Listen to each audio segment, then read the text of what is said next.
Hello and welcome to another episode of One Step Away From. I'm R, and the topic of today's subject is school exclusion and black boys. It's open to the panel, so first question is, why are black boys being excluded from school? And that goes to M.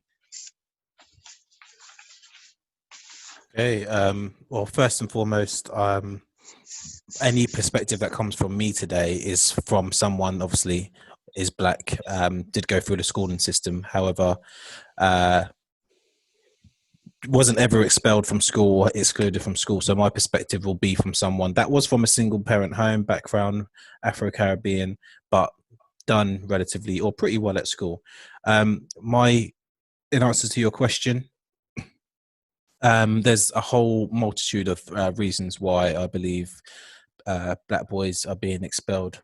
However, and I'm sure we'll digest and divulge as we go on, but I think the main one, which probably covers a lot, would be and we've used this word a lot over the weeks, but the main one would be disconnect. So that's how I'll start. That same question to Jay. Yeah, like Em said, it's multi-layered. It's almost like an onion question. I think for the outer layer, as well as the disconnect, it's also a lack of support within the schooling system. Could be a main factor. And can I add a little bit onto that as well? We heard about disconnect, we heard about lack of support, and I feel that we need to establish what the education system even is for. What is the purpose of education? Well, we live in the UK. Yes, I went through the schooling system myself. Yes, I was quite successful through that, but I was always described as almost an anomaly, a rarity amongst people from my cultural background. Now, the purpose of education is to develop yourself within the Western society school system in order to get ultimately more income, isn't it? This all leads to money, your class status, and your place in society. This is what this all leads to. Yeah. So it is about where do you fit in society, and the gist is the better you do in education, the better place you're going to get. That's the gist of it. Yeah. Now, there's much more complex forces at play here that prevents, regardless whether you have the good grades or not, of a black male, if we're talking about black boys being excluded from schools, but achieving that greater end. So I believe that there's a falsehood in that, in terms of we're sold a lie as black boys. If we're talking about black boys being excluded from school, we're sold a lie as if we can play the game under the same rules with the same rewards as every other ethnic minority and I guess majority. If you're talking about minorities, and there must be an opposite side to it too, right? So I think that their game is rigged, is what I'm saying, from day one. And therefore, if we're talking about prominency of black boys being more excluded, I believe there's a lack of understanding from the educational providers and the black males or black boys being the learners. That's what I believe it is. Yeah, I agree. Actually, let me. I'm not doing what I just said with regards to disconnect. I'm not actually doing this subject justice. Actually, and Kay, you're absolutely right about there's a lack of understanding. And upon reflection on what you guys have said, I think looking back at it now, there is just an expectancy for black boys to, whether it be play truant, be loud speaking, outspoken. And the reason why I say that, and there's at the moment in this chat right now, there's two other people that can attest to this. Yeah. Just to give you a landscape of what the expectancy is amongst people that are in the education system, i.e. teachers, support workers, 2005 high school prom. Yeah. And the two boys in here can back me up on this. 2005 high school prom. It was the pinnacle. Yeah. So at the time, there was five of us, all dressed to the nines, looking crisp. We were at the pinnacle. Whether I'm boasting about it or not, this is what it was. And to be fair, I don't think it's ever been done like how we done it. Yeah, I said it. But the I point, agree. but Yep, so I we agree. so we so that was when I say it was the pinnacle. That was the culmination of us getting through the education system, and towards the end of that night, yeah. So we're all having a good time, but towards the end of that night, our head teacher took us away to a corner, or took us out of the main room where everyone's having fun, and took us to one side. And boys, what was his question? Just so I'm not lying, what did he ask us, the head teacher? He's like, what makes you guys different? Exactly. He asked, and at the time we were 15, 16 at the time. Yeah. He's speaking to this grown man asking 5, 15, 16-year-old boys, what's different? Why are you guys so? And he never actually, to be fair, at the time, I think we were just kind of in our element, but he didn't specifically say why he asked that question. But we all knew what he meant. We know why. Come on. You know what I mean? We knew what he meant. But this is what I mean. So he asked the question, why are you guys so different? What is it? What is so different? So to me, to the viewers, I'm sure, or listeners, I'm sure you can kind of read between the lines. He's wanting to understand why we weren't ever expelled. We done really well at school. We stuck together. We didn't cause trouble like it was expected to cause. He wanted to know why. Why are these 5 boys like celebrating high school like what they'd expect maybe other cultures or other races to celebrate high school? He wanted to know why, and he asked us directly on that night, on our night of the prom. He asked out that question. So in answer to the opening question at the podcast, why are black boys getting expelled? As I said already, there's a disconnect, but also there's an expectancy. Jeez. And that's a real. That's and that's it. And guys, and even the listeners. Some of the listeners will kind of know us. Like, this is a true story. I haven't just made that up. It was a true story. It happened. Yeah. Same question to T. Yeah. So, man, I have to echo what everyone said, and like what Em's just said, it's premeditated from the get-go. They're expecting you to be a troublemaker. I remember, like, for myself, partly I wasn't here. I was in Africa when I had my education. So when I came over here, I had to enroll at a stage, and I remember having that interview with the principal, and he just said, "Oh, you're not going to be in any trouble, are you?" I just thought of that when Ems was saying that's how he said. I was like, no, like I'm not with me. That question just rang in my ears as Ems, you were explaining what your principal said about why you're different. Why are you asking me? You're not going to be in any trouble, are you? You don't even know me. So already there's a perceived threat. Yes, already before anything, this is an interview for me to get into your school, and you're already asking me that question. Dude, that upsets me, man. Because what you do, and I've never heard you say this before. The amount of times I heard that echoed in my ear, going from school to school, because you have a track record, don't you, Kay? Don't you, Kay? You have a track record because the previous school told the new school about me. Yeah. So before I even had a chance to have, there was no such thing as first in impressions. What that done to you, T, that removed your ability to make a first in impression. Yes, it did. Yeah, but because they've already called you trouble. Yeah, 100%. But like I said, some of these things that has been mentioned or done in a snidey way that we've overlooked, because I overlooked that question. until what you just said. And I was like, hold on a minute. That happened to me in a different way, of course. But I wonder how many of us have been asked that question. How many of us have been told, oh, troublemakers. Oh, I thought you would get expelled, or I thought you would fail. I wonder. I couldn't get into what quote unquote on paper a better school because I moved from London and moved from a technically a ghetto area. So I mean, it happens all the time. When I went and they found, oh, you went to this school in this area. Oh no, we haven't got spaces here, and I got sent to another school where luckily to me it was the better choice because it influenced my life. But do you know what I'm saying?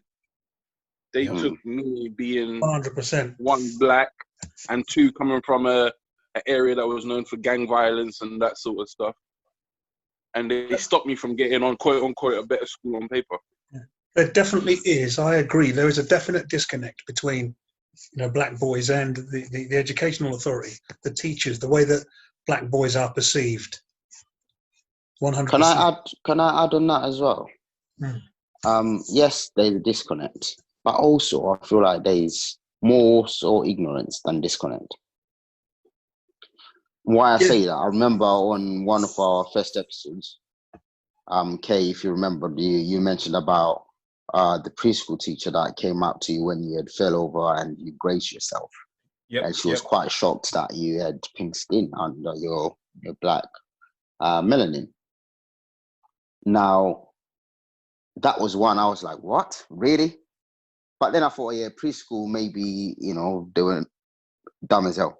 Okay, let's put it plain and simple. But then as time goes on, you see these things pop up every now and then. There's a massive ignorance of not wanting to understand us as a race and as a culture. So everything we do is met with 100% ignorance, but also the force is ridiculous in terms of whether it's detention or expelling or anything else.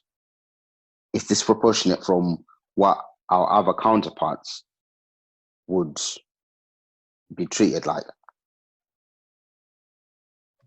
And the thing is, what you speak on is, I think what we all need to understand is that if there is, as what we say, a lean towards the likelihood of you being expelled or excluded or suspended, which means you have a lower chance of attainment of educational attainment, then as a black student entering the education system from an early age, you already have hurdles that are unforeseen, that are already laid out in front of your educational years until the end of your educational time from an early age.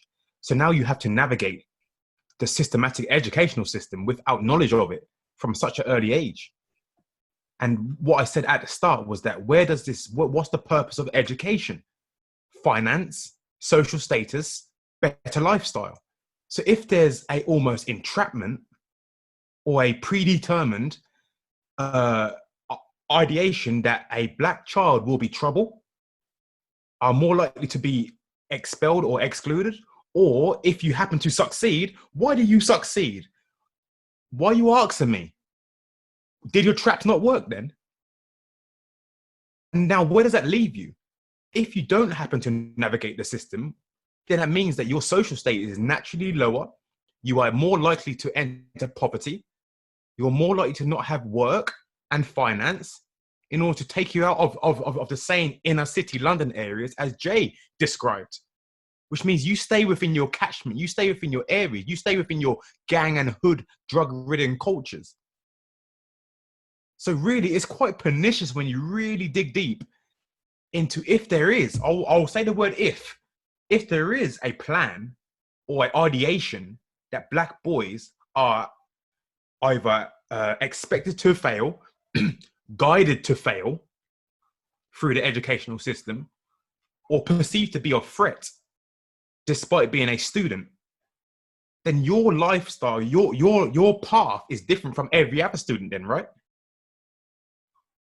because your ability to thrive has been reduced. Yep. The other thing as 100%. well, so looking into it even deeper, let's face it, school years are pivotal, right? In growing up and determining where you will be in life. You're learning new things, you're developing yourself, skills, interpersonal skills or educational skills, everything else you're developing in school. So already, if you've got these hurdles in front of you, your development is not the same as your counterpart next to you. So it shapes your future, shapes where you will get jobs, what position you'll be in those jobs, like Kay said about financial and status. It shapes all of that. But also one thing we forget is before school, when it's dig deeper before school, where we're coming from.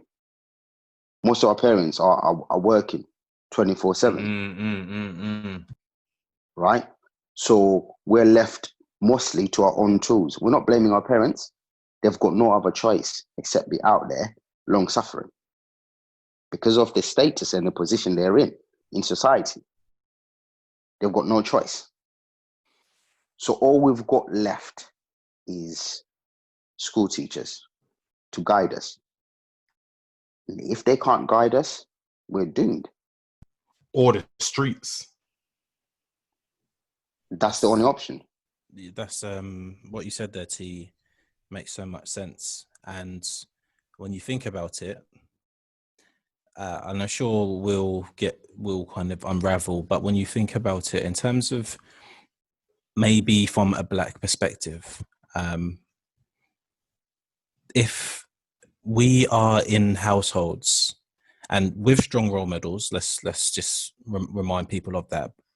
But if we're in a household, yes, 100%. If we're in households with strong models, but they're the environment is one of the main kind of ingredients is long suffering, and on top of that is survival. So when you're in the home, you're being taught how to survive, whether you know it or not, based on what you're seeing your parents do, what your other siblings are doing.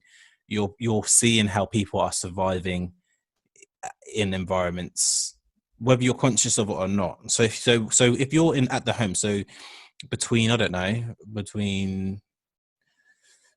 the hours that you're at home in the morning and evening, and the weekends, if your life is around kind of surviving, it doesn't have to mean that you're entirely poor, but just surviving through not only financially but surviving in a community because of maybe just there being differences in people around you. So you're being taught certain things, or going back to our pilot episode where we're talking about how we were introduced into the world in terms of being warned about certain things. If that's your mindset, right, in order to survive, you have to work 10 times harder or twice as hard. In order to survive, you need to stay out of trouble. So if that's been drummed into your head for a long time, when you get into the school environment and you're learning certain lessons where they just don't apply to your life, already there's going to be a sense of, why am I doing this? Why are you telling me to do this when actually I'm being instructed to do that? So a disconnect there can be an unconscious disconnect where actually, because of your lifestyle outside of the house, it doesn't coincide or it doesn't kind of relate to when you're going into the school. And when you've got people that you maybe won't be able to relate to, anything like that, are telling you certain things or certain lessons. We all had lessons that we didn't like. I hated maths. I've done all right in maths, but I hated it. So things like certain algebras and stuff that you probably, and a lot of kids say it, like you don't really use in everyday life. Maybe that's another reason why we as people, if we hear something that we don't agree with, or if we hear something that doesn't make sense, or thinking, oh, hold on, how is that educating me? There's going to be a clash, because if you've got a teacher that is getting paid to kind of oversee 30 children in the classroom, and you've got someone that has a different point of view, then maybe that's another reason why there's such a big disconnect. And I'm thinking back to my school and like my school environment. Like I said, I done well at school, but I'll ask you guys this question, and I'll ask the listeners the question: how am I going to survive? And this is a real life example, and Kay would have been in that classroom as well at the time. How am I going to survive? Like, this is a scenario that happened to me when I'm being sent out of a classroom for checking a teacher, where a teacher just said something like, "Oh, all black people in Africa are poor," and I just said politely, I wasn't rude, I just said, "No, miss, you can't say that. That's not fair. You can't." Like, I understand obviously there's a perception and there is poverty in Africa, but when you make I didn't say it like this because I was a lot younger, but it is what it is. But my point was, you can't say that all black people in Africa are poor, because that's not true, is it? It's generalizing. I got sent out for that. Listen, sorry, You shouldn't have got sent out. But this is my point. Checking teachers the same thing. Listen, when I hear that, sorry, when I hear that, it grinds at me, because I look at people sometimes, think, what? So you just think I climbed off a tree and then just jumped on a plane to get here? What, you actually think everyone, because you see those commercials that come, the adverts that come up about Bono or UNICEF or something like that. Yep. You deem Africa as poor as a whole. You know, But it's ignorance. That is just ignorance, isn't it? It's someone who's never left their country. They all they know is the UK. Period. They've never travelled out there. Poverty is everywhere. Poverty is here. It's everywhere. But there's also another side to every country you go to. 100%. But as I said, like, how, if this, and this was a minor thing, so if this was happening across the country, and I'm not just saying obviously black children are the only ones that speak up, but if that is all it takes for me to be seen as a problem and being sent out of a room or sent into another room just because I've raised a question, because in my psyche, no, that doesn't sit right with me, and based on how I've been brought up, like, it's just not it. My spirit just told me. And I wasn't like a rude child, or wasn't someone that was like really like outspoken, anything like that. But at that point, when something where I felt a little bit like that, you is it a dig or like whatever? I don't know what it was, but that moment told me that, okay, I didn't feel bad about it because I knew what I said was right. But I know that there's environments, especially in inner cities, where it's a lot more. What's the word? I can't even think of a word right now, but where it's more intense. It's more intense. So if it appears to me your situation there as a black child in that situation was to be seen but not heard almost. You know, you can't put across your opinion, you know, because you're going to get in trouble for it and reprimanded. You know, so it was almost as if that black child's role is just to be seen and not heard, which is wrong. And also, it's you don't know nothing. It's them labeling straight away as a black child. You don't know nothing. I know best. Yes. That exact same thing happened to me in the same school, history class, Black History Month. I know what's coming. Slavery. They play Roots, but the only part of Roots they play is the part of the black people getting captured. And then she was like, Miss Rodway, I would say her name. Oh, shit. Oh, shit. She was like, they used to line the black people up on blocks and grease them up. That's the same teacher as well. And it was like picking the best chocolate out of the box. And I was like, no, you can't say that. Wait a minute, Jay, say that again slower. Let the listeners hear what we had to hear as black children growing up in the westernized educational system. So after watching a small excerpt from Roots where the black people got captured and put on the slave ships, when she then took it off and proceeded to explain that when we got to America, we were put on these auction blocks, greased up, and it was like picking the best chocolates out of the box. That is absolutely disgraceful as an analogy, isn't it? The way that the teacher described that. And I got up and I remember, I can't remember what I said, but I know I started cussing to something. I don't think I was swearing, but I wasn't having it, and I got sent to isolation for that, and I got detention for that. But then ultimately, she had to apologize because my mom had to come down to school and rectify it. Because I was like, "No, you can't say these things. There you You go. cannot say these things." But this is where the power battle is lost, because at that time we're not men, we're children. Yeah, the perception of like that situation can be like as soon as that teacher goes into the staff room, that perception can be swindled whatever way suits her, without you being able to kind of defend yourself or explain or have any rebuttal. So just by that happening, once the bell goes, they all go off to the staff room, have a cigarette or whatever they do as teachers. And that could, I'm not saying this happened, but I'm saying this could potentially happen where they said, this person, Jay's being disruptive again. And without context, how many people are listening to that? Isn't Jay, or Jay, immediately Jay's the black child in the school or in the class. So how quick things can be escalated, and without understanding the full context of what's happened, once again, there's a disconnect. And not only are you now earmarked in history, you're now earmarked in all the other subjects. They're looking out for you now. Yeah, So you've you can't got a even say label on anything. your head. Because the moment you say something, here we go, it's true what they were saying. And also, the other thing we need to look at as well, what does it do to us? It silences us. And it gives us less confidence then to speak up again, because we know we'll get in trouble. Yeah, it disempowers you. And what I want to add on to that, T, is what the wider picture is now to the listeners in terms of what we're one step away from. We are one step away from independence and one step towards dependence. Now, what do I mean by that? As a black child, hearing these examples that you are now hearing, what did the black child learn?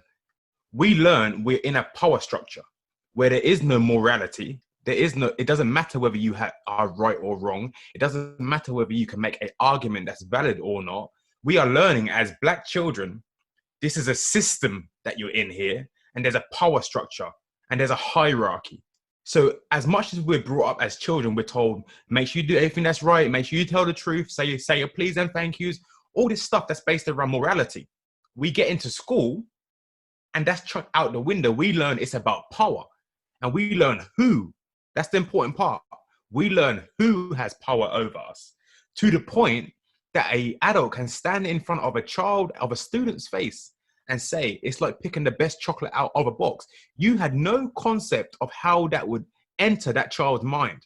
A child is a developmental process. They are going through puberty. They're going through their transition of what's called being an adolescent to adulthood. They are going through all sorts at the moment. There's a chemical imbalance like hell inside a child. On top of that, you're now being told that you're worthless.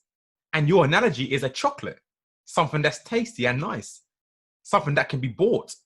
Now, I understand what I'm seeing in Roots, but what she failed to understand was the impact of her own actions onto her students. We're still your students. And that was disregarded. Now, what was the impact of that after? You are now sent out of the class. So not only are you not allowed to speak against the own ancestral heritage that you have been attributed to you by her ancestors, by other white Caucasian ancestors, but then the power structure which existed back then in the Roots video also existed now. And here's why. Get out. You're no longer allowed to be in this class because you spoke up, black child, about your ancestry, black child, and I'm the teacher, so I'm in charge, black child. And if you don't like it, oh well, you're in my school, black child. Now, where else is that replicated? When you get older and you become an adult, if you say something that someone doesn't like who's in a power structure, you will lose your job. You'll get arrested. You'll be kicked out the home. So you're just learning. You're actually being taught. This is about education now. So forget the history lesson. You're learning about life. You're learning as a black person, you cannot speak. You must shut up, be quiet, and do as we say. If not, you're excluded, which again goes into what I originally said.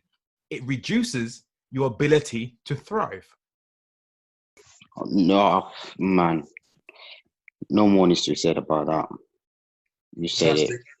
right. And boys, I'm just, for the benefit of some listeners, I think we should throw some stats out there. Some people may listen and think, right, well, it's just your opinions. Where are the stats? We want figures. So please, let's throw some figures in there to back up what we're saying. I've got some figures from. I've got some figures to back up this. Some research by gov.uk about temporary exclusions that take place amongst different cohorts.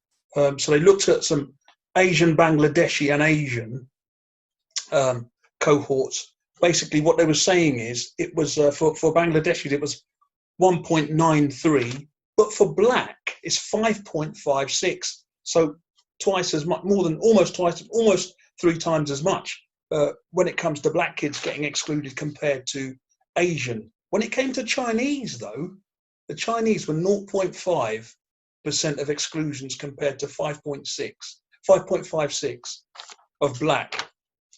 I've got some more some more stats here, and basically it does it by number. So they've combined Asian, Bangladeshi, and Asian again. The number of exclusions in a particular year. This was based on 2017. 15,747 exclusions. For black, in the same year, 25,538. So you're looking at 10,000 more exclusions compared to that of Asian. Chinese, 181 exclusions in the same time frame based on the same year. So Chinese don't get excluded then, hardly any. But black people seem to be excluded more than any. There was another grouping, but obviously they were saying Romani Gypsy, they get excluded quite a bit. But because this is more about why the reason black kids are getting excluded, we seem to be getting excluded in droves compared to everybody else. Yeah, according to an article written earlier on in January by the BBC, we're 3 times as likely, I believe they said, to be excluded from school than any other race. Yeah. Anybody else? Funny, this 3 times. It's funny this 3 times keeps popping up, isn't it? We're 3 times more likely to be excluded. We're 3 times more likely to get COVID. We're 3 times more likely to be arrested. It's always this 3 times more. Exactly.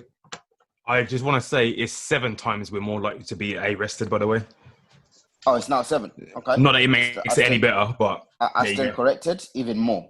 But this 3 times, it seems like a 3 is quite a number that they love to play with. So when I looked into the stats, obviously they looked at all races across and all cultures. They had Romanian gypsies and the traveling community were higher in terms of percentage. Yes. To be excluded, and we were 3rd down. But one thing I was intrigued about was our population.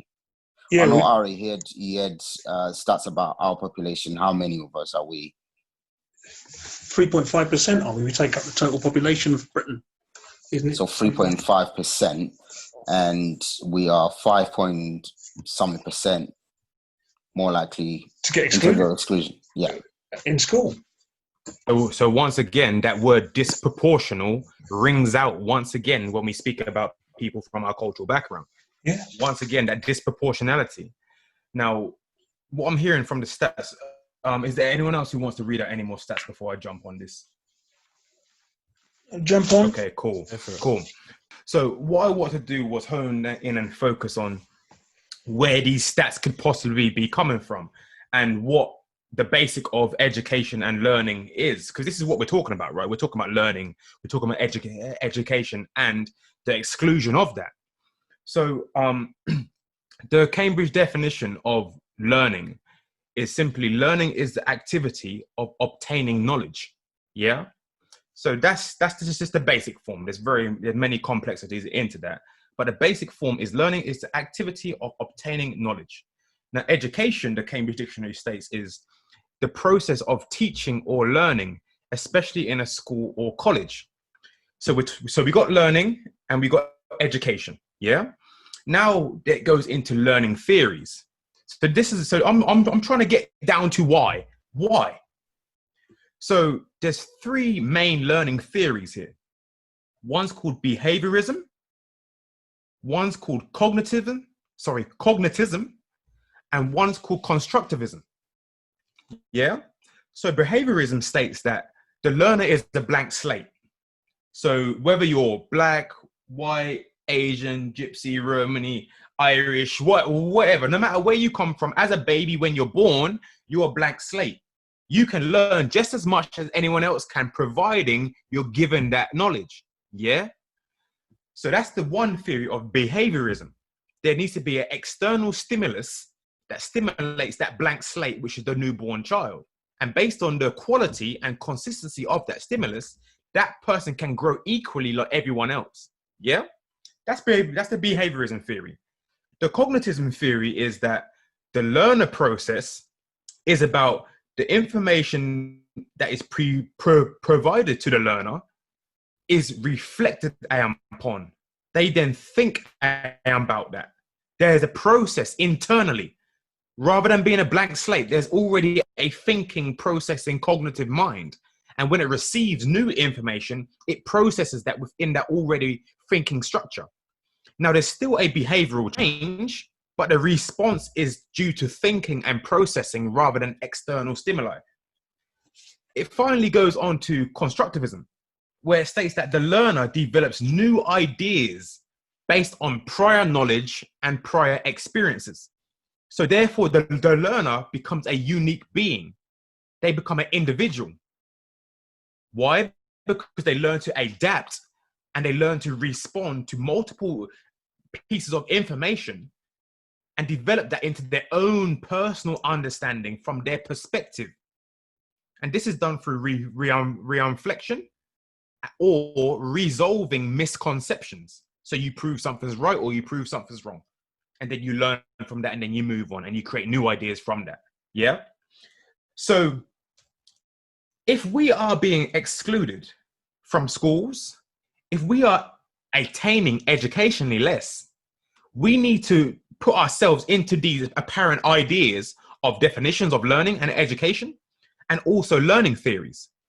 Are we less able to construct ideas? Are we less able to absorb stimulus, different stimulus that's coming from external in our environments in order to come into us to make ourselves a non-blank slate, to make ourselves an educated being?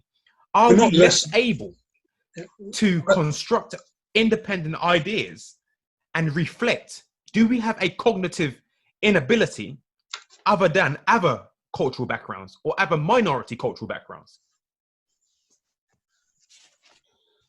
I don't believe we do have an inferior ability when it comes to learning. I believe there's a perception that's given, or a label that's given to black children, that we are, and that label that's given to black children is that we are incapable of learning. I don't believe, we don't give that label to ourselves. I believe the educational system and the interaction between black children and white teachers, that disconnect there's a label that's created there, and that black child in that classroom setting is seen as perhaps not as capable, but it's a label that's given by the educational system.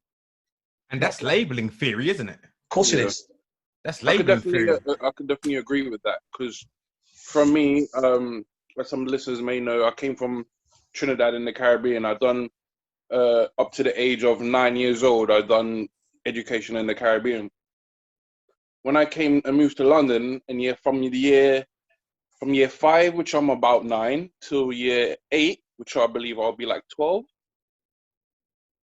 Yeah? Is it about 12 in year 8? 12, 13? Okay. Yeah, around that age. Yep. Yeah. Yep.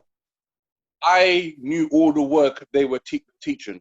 From year 5 to year 8, what they were teaching in schools, I had already learned by the time I was 8, 9 years old in Trinidad. Wait, so are you saying that the education system in comparison to Western society was better in a third world country than a first world country. Is that what you're saying, Jay? Yeah. I second that. Yes, it was. I second that. Surely The not. stuff that I had, I was second 4 that. years because they- ahead of in terms of work being learned, maths, English, science. I was 4 years ahead. It was only until the end of year 8, year 9 I started to actually learn new work. But by then, I was already disinterested in school because it wasn't challenging me. And then as you said, you start getting labels, or you're the class troublemaker, etc. You're loud, etc. Blah blah blah. But that's to back up what I was saying as well. Is like they expect these certain things of you, but because they like almost forced me to become that statistic because they didn't challenge me. But that's It's funny. crazy. It's funny you say that. The other day, like when we just for the listeners, just for a bit of transparency. So we know when we come to recording, we know what we were going to talk about. We don't discuss what we're going to say or anything like that. But we know we in advance. We know kind of, as we've already discussed and we've brought up some numbers. So we come prepared to an extent where we know what we want to talk about, but the conversation just naturally evolves. In researching on this subject, I wanted to go back maybe to my era of being a child in high school, and I found a Ofsted report, which is pretty normal to what you expect a report to be. It has its ethos, its introduction, its findings, what they're looking for, surveys, etc. And the report, and I'll add the link to I'll add the link to our YouTube channel. The report was it was from April 2002, and it was called Achievement of Black Caribbean Pupils, Good Practice in Secondary School. So basically it was just a study and a whole 42-page kind of, I want to say dossier because that sounds like really posh, but I don't think that's the right word. But it doesn't matter. I can edit that if I need to. But yeah, the report itself was about Black Caribbean because I wanted to know what was going on in my time, in my era. And to be fair, it's all the same. Like all the things, all the buzzwords are the same. But what you said, Jay, like I highlighted a few things that didn't really make sense to why it's in the report. There was one survey for there were findings from the parents of the children. There was findings or comments from the children themselves, but also comments from the teachers. And one of the things that from the teaching part, in terms of their findings, one of the things that they said to me was, trying to find it. Most of the teaching observed was distinguished by teachers' positive relationships with pupils. And then it goes on to say, like others, Black Caribbean pupils respond best in lessons which offer intellectual engagement and where there are well-defined classroom routines and classroom outcomes for the work. So reading that off the top of it that's normal. But then I said, well, why, if that's a normal thing, and if you've put like others, why do we have to section that off as if it's not expected? Can you see where I'm coming from? So it says, like others, Black Caribbean pupils respond best well in lessons which offer intellectual engagement. Well, so what's the problem? You know what I mean? There is no problem.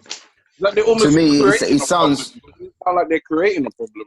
Yes. That's my point. However, there was one. I wasn't going to touch on this because we kind of touched on Windrush, etc.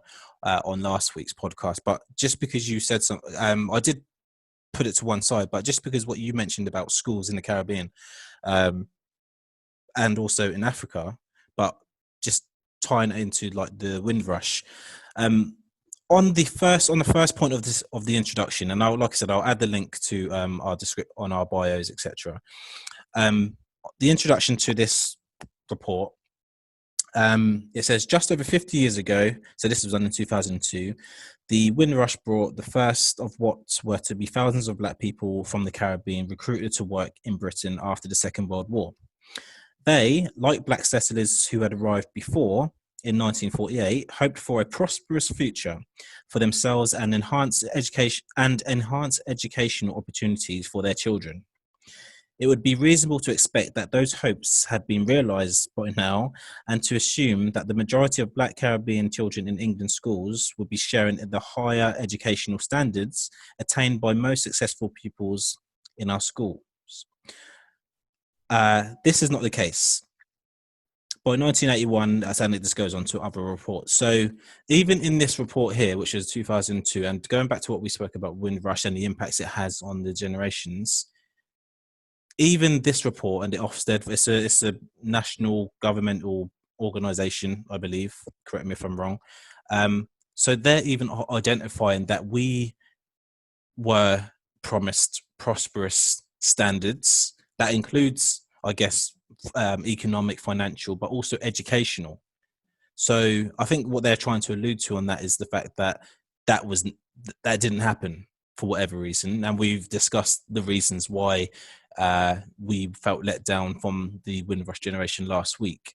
So just the only reason I wanted to bring it up because it ties in with what you said, Jay, and it ties in with what you said, T, and it ties in with what we spoke about last week, the impact, how we're one step away from, so our ancestors were one step away from, well, they stepped onto the boats to come over because they thought they were one step away from a prosperous future where the standards would be probably even greater, but actually they found more negative outcomes.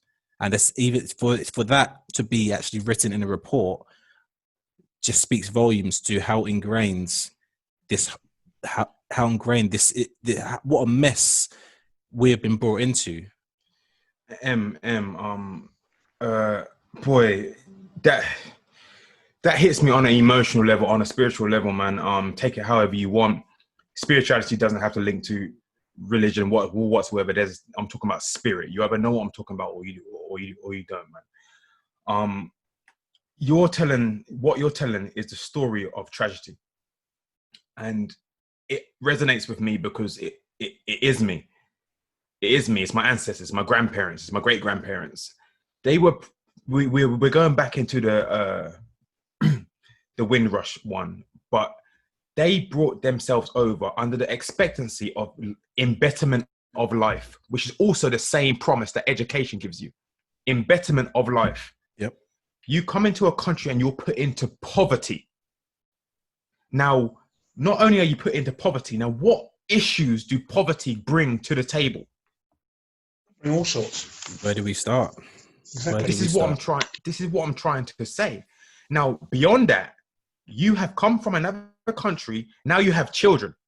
These children now enter the educational system, and you are being brought up in a home where you are impoverished, which leads to what? There's low levels of expectancy. There's low attainment. There's low need for extension.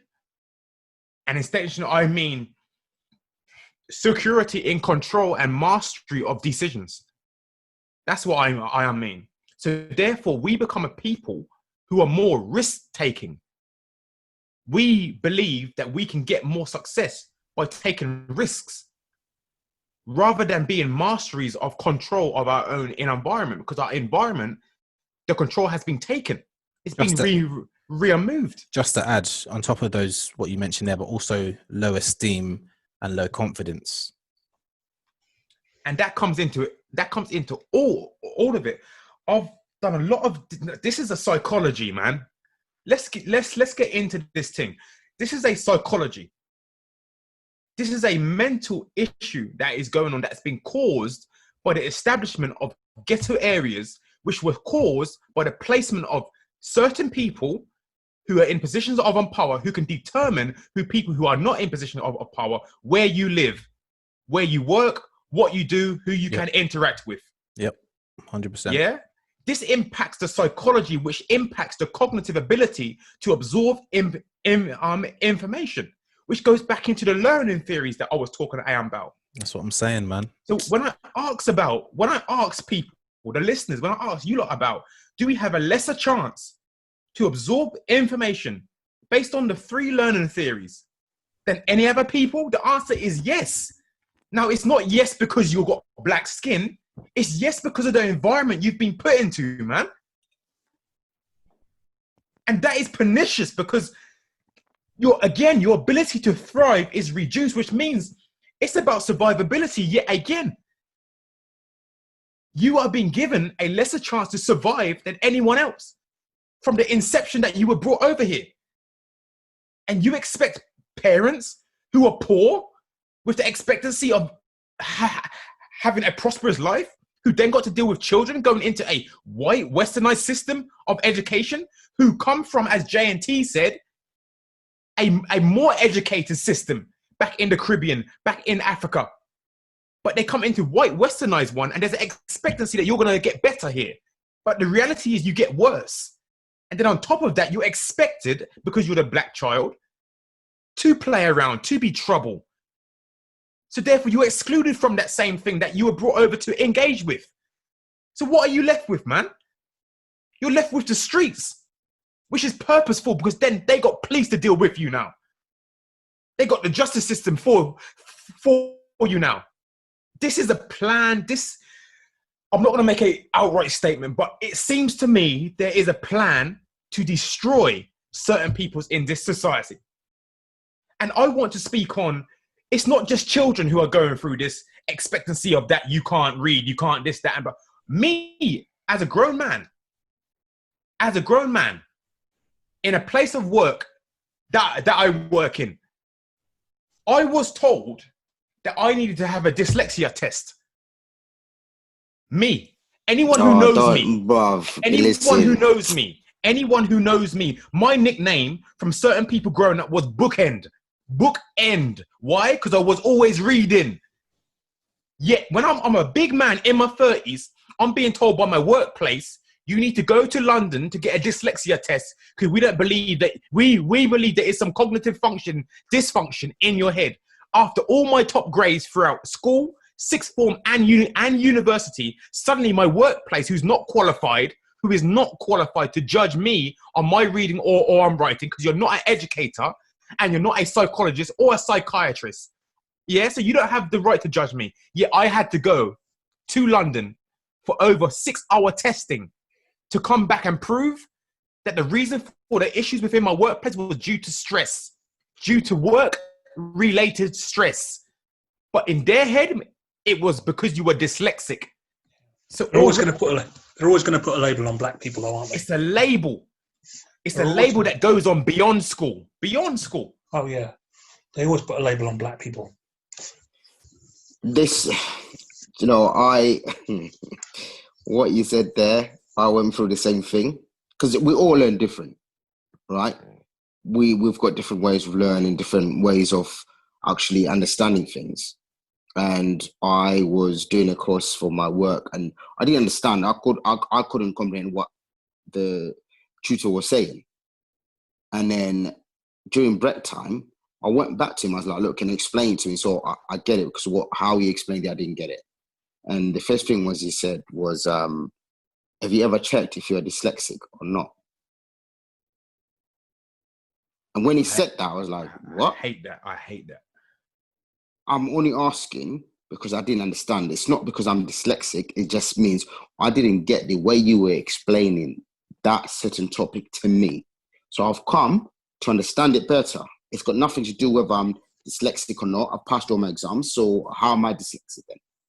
Oh, no, don't take offense. It's just a question. No, but it's not just a question, is it? Because that was the first thing you went to.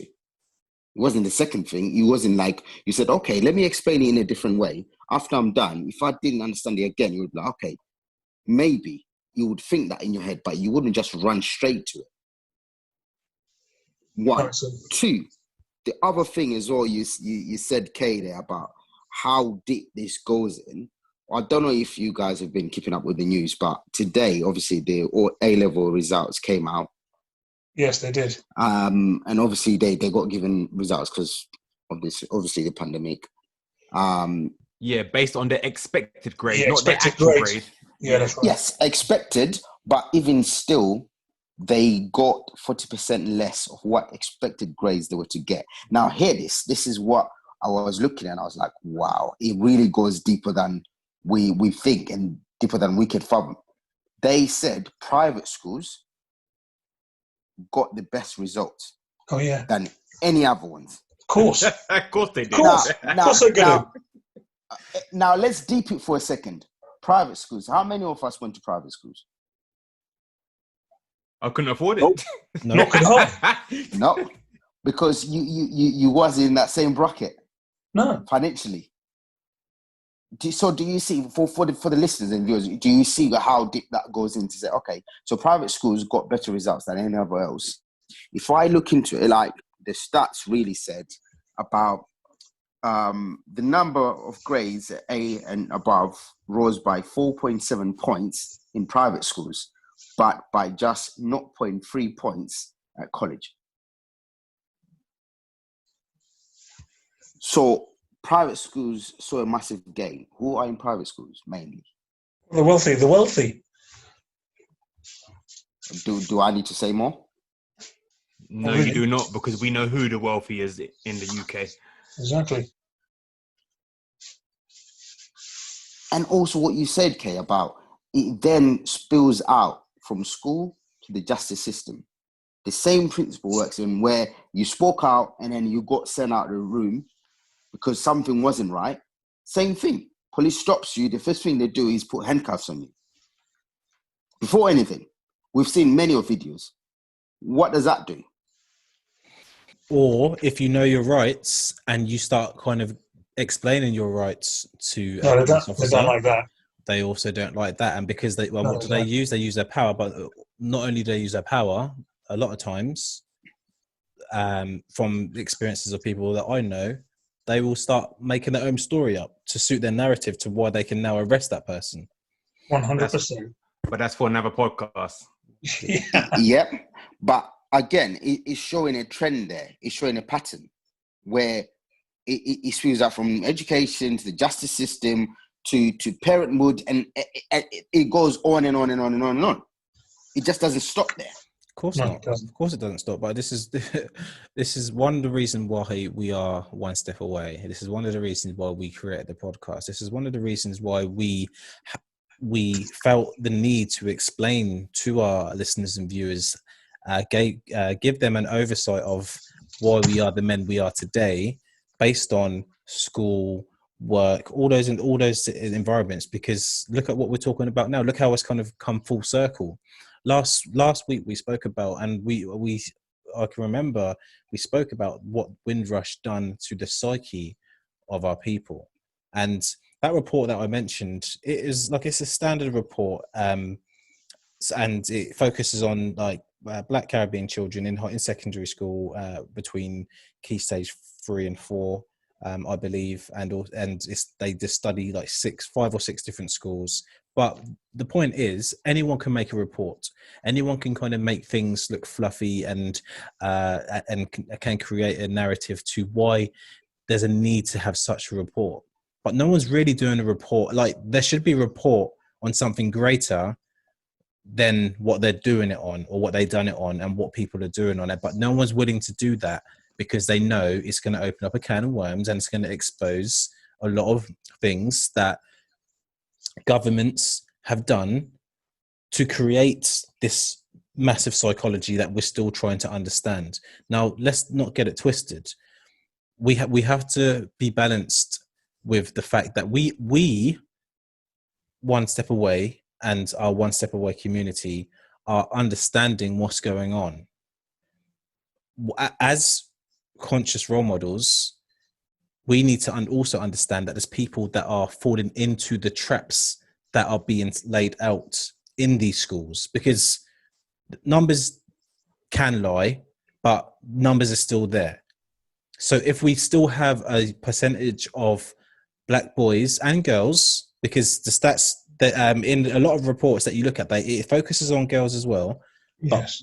But we need to understand or educate or talk to our younger generation about the pitfalls, because there are Black children that will play up at school. There are Black children that will be expelled. Let's make it clear that this does happen. We're here to discuss why, which we're starting to unravel. But there's another conversation to be had that, okay, if we know why and if we know that it is happening, what can we do to prevent that? Because Yes. these boys and girls are falling into traps maybe that's not even easily sometimes, but they're falling into traps and pitfalls. How do we stop them from doing that? Well, to be honest, following on from your question there is question 2, funnily enough. I know this one's gone on for quite a while, question 1. But what are the effects of school exclusions having on black boys? And that goes to Kay. I think we spoke quite a lot in the first one, and a lot of the first answers There's overlaps. Can easily bleed into this. But if we talk about specifically, just to summarize, the impact or the effect of exclusion, well, as I previously said, it's about what is the outcome of education. The outcome of education is to have embetterment in terms of social status, in terms of ability to purchase and buy, and the financial earning. I believe what I was told, I believe some people in this podcast might remember, but there was a certain teacher that told me the equivalent of an A grade was the equivalent of £1 million over a lifespan. Wow. This was what was told to me from a teacher. Now, whether he said this to try and make me strive to get A's, or maybe he has some knowledge that I'm not aware of, that there is some way to equate grading to financial earning. But it makes sense, right? The better grades you get, the more opportunity you get. You get to go to sixth form then. You get good grades then. You get to get your UCAS points. You get to go to uni then. So doors do open when you get better grades. That's a fact. 100%. We can't deny that. We cannot deny that. Yeah. Now, if you're expelled, which means you're missing out on certain classes, certain lessons, which teachers are not going to go back and teach you the whole class on a one-to-one. They got a class of 30 plus to teach. So if you've missed that class, guess what? You've missed that class. Definitely. So, well, now when that question that happened to be taught in that class comes up in your exam, what's going to happen? You're not going to know it. Which means what? Well, you get a lesser grade. Of course you do. Now, if I go back according to that teacher, he said that it is equivalent over a lifespan to £1 million if you get an A. Not even an A star. So A star must be more. So now if you're keeping in that mindset, in that focus, the lower grades you get, the less amount you can earn, which means you have to live in certain places. Yeah. Where other people who earn more than you can live in different places. Now, it happens to be that the more impoverished area that you live in, the more desperate the people are. Yeah. And with desperation comes an animalistic behavior.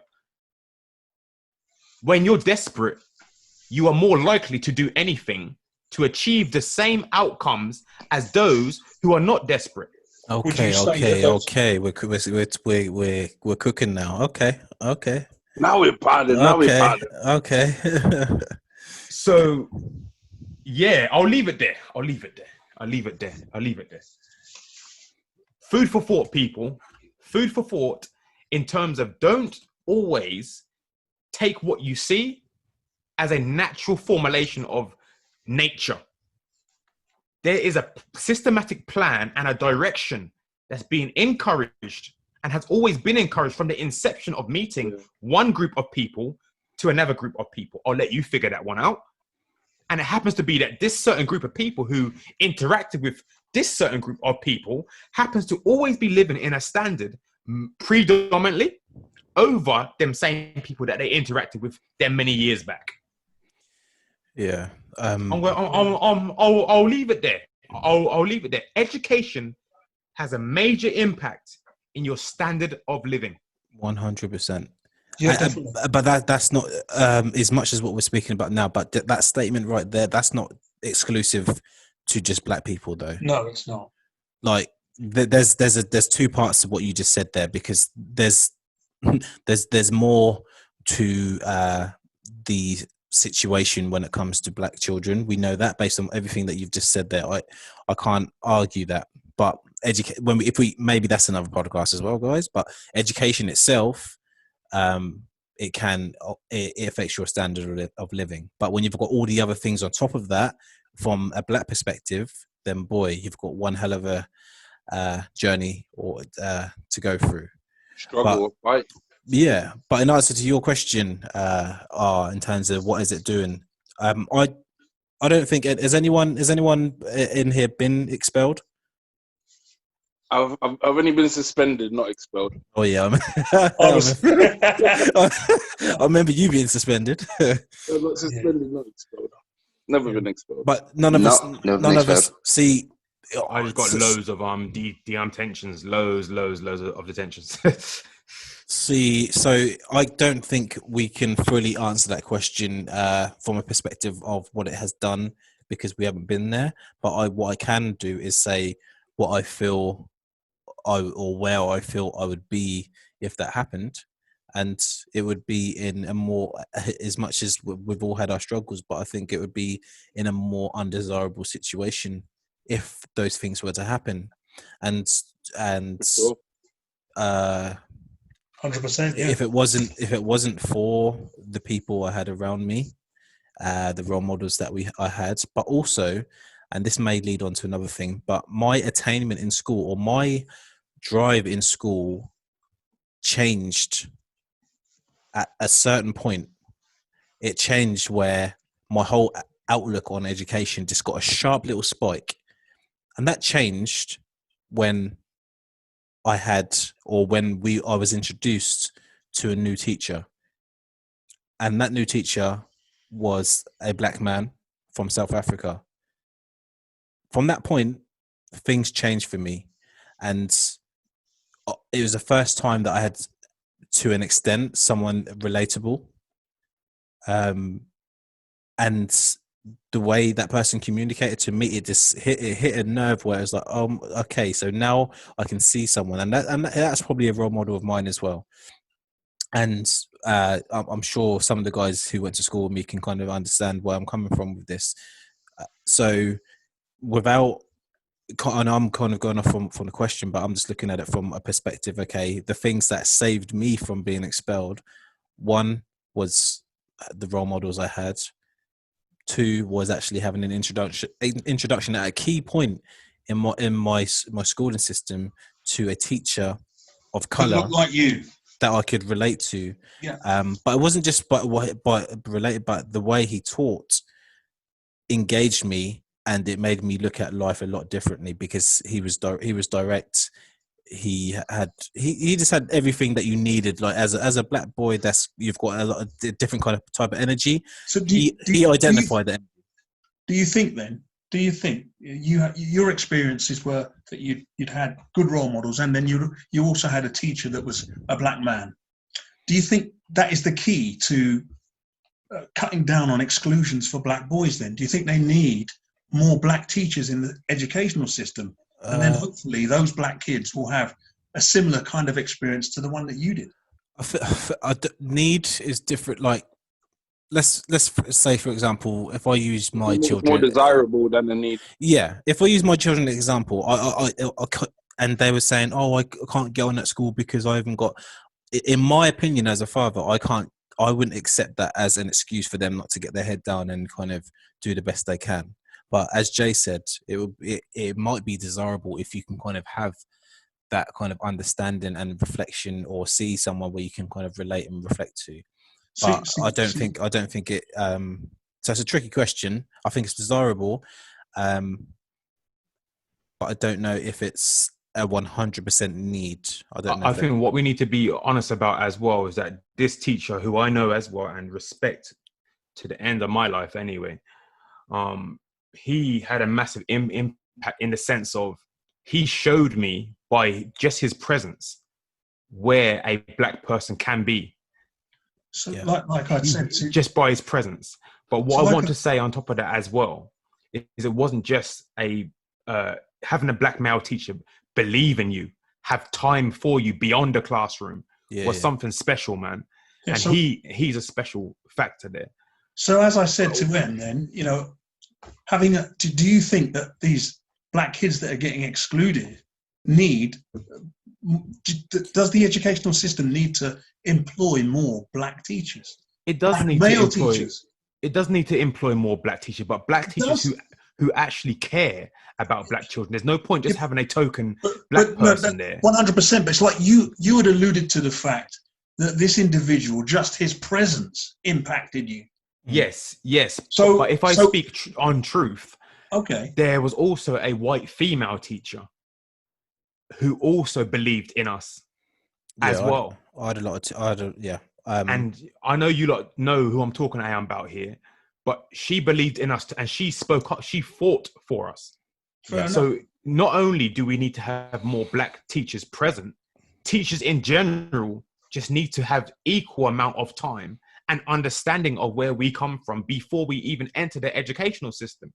Yeah, if you look at a lot of the reports, not just the one I looked at, but I looked at a few, and the common theme is about being able to relate, having or even if you can't have teachers of color, those teachers, the white teachers or Caucasian teachers, them being able to have the emotional capacity to deal with different ethnicities and stuff like that. So that comes up a lot in reports in terms of why there's black boys being expelled. But Kay's absolutely right for me, and they happen to be like and I wrote them down actually because they were so poignant in my life. But there were a lot of I was really into art at school, and like a lot of my art teachers they believed in me like to no end. They really did, to a point where I had a little dip in sixth form where they phoned my mum, like, because they were that passionate about kind of seeing me do well. So it's not just about the color, it's about just having people like having adults actually, but especially when, like Kay said earlier, about you're going through a multitude of things, you're going through puberty, adolescence, like your hormones, there's this imbalances left, right and center. You're trying to kind of, and maybe this is another podcast, but you're trying to kind of maybe maintain an image on top of trying to maintain an education, on top of maintaining a reputation, all of that as a young boy with testosterone. You're trying to maintain that. So some people gravitate to just the image. Some people gravitate to the reputation or the bravado. But if you want all of that, it's hard. It's hard. You know what I mean? Sure. I think for me, listening to what you guys are saying, I think the biggest effect, in my opinion, is the lack of I don't know what's the word, not purpose, or the lack of seeing the importance in education. So black boys being excluded is a knock-on effect of them not seeing the importance of education, because the education doesn't see the importance in them. But is it? Yeah. So are you saying that the black boys going into the classroom are not being valued? Yeah, and by the through system them not itself? being valued and them being kicked out of school, they then don't place any credence or any importance into school. So they go about their lives doing that. They have children. They're not going to instill the importance of education on their children, because you get what I'm saying? It's like a revolving door knock-on effect. It can become generational, where you can have a whole generation of black people in a family that have no importance on education, because education done nothing for them. So that means they don't want to get into jobs that will be to get them in certain places. They don't care about good grades. You know what I'm saying? They don't think about becoming teachers to teach other black kids. But all of those things that you just alluded to is about, that young black child, his experiences at school. If his experiences were perhaps negative, and the teachers perhaps didn't engage with that child or group of children like that particular individual, then the knock-on effect is going to be negative, isn't it? Exactly, and I think that's probably the greatest effect to your question.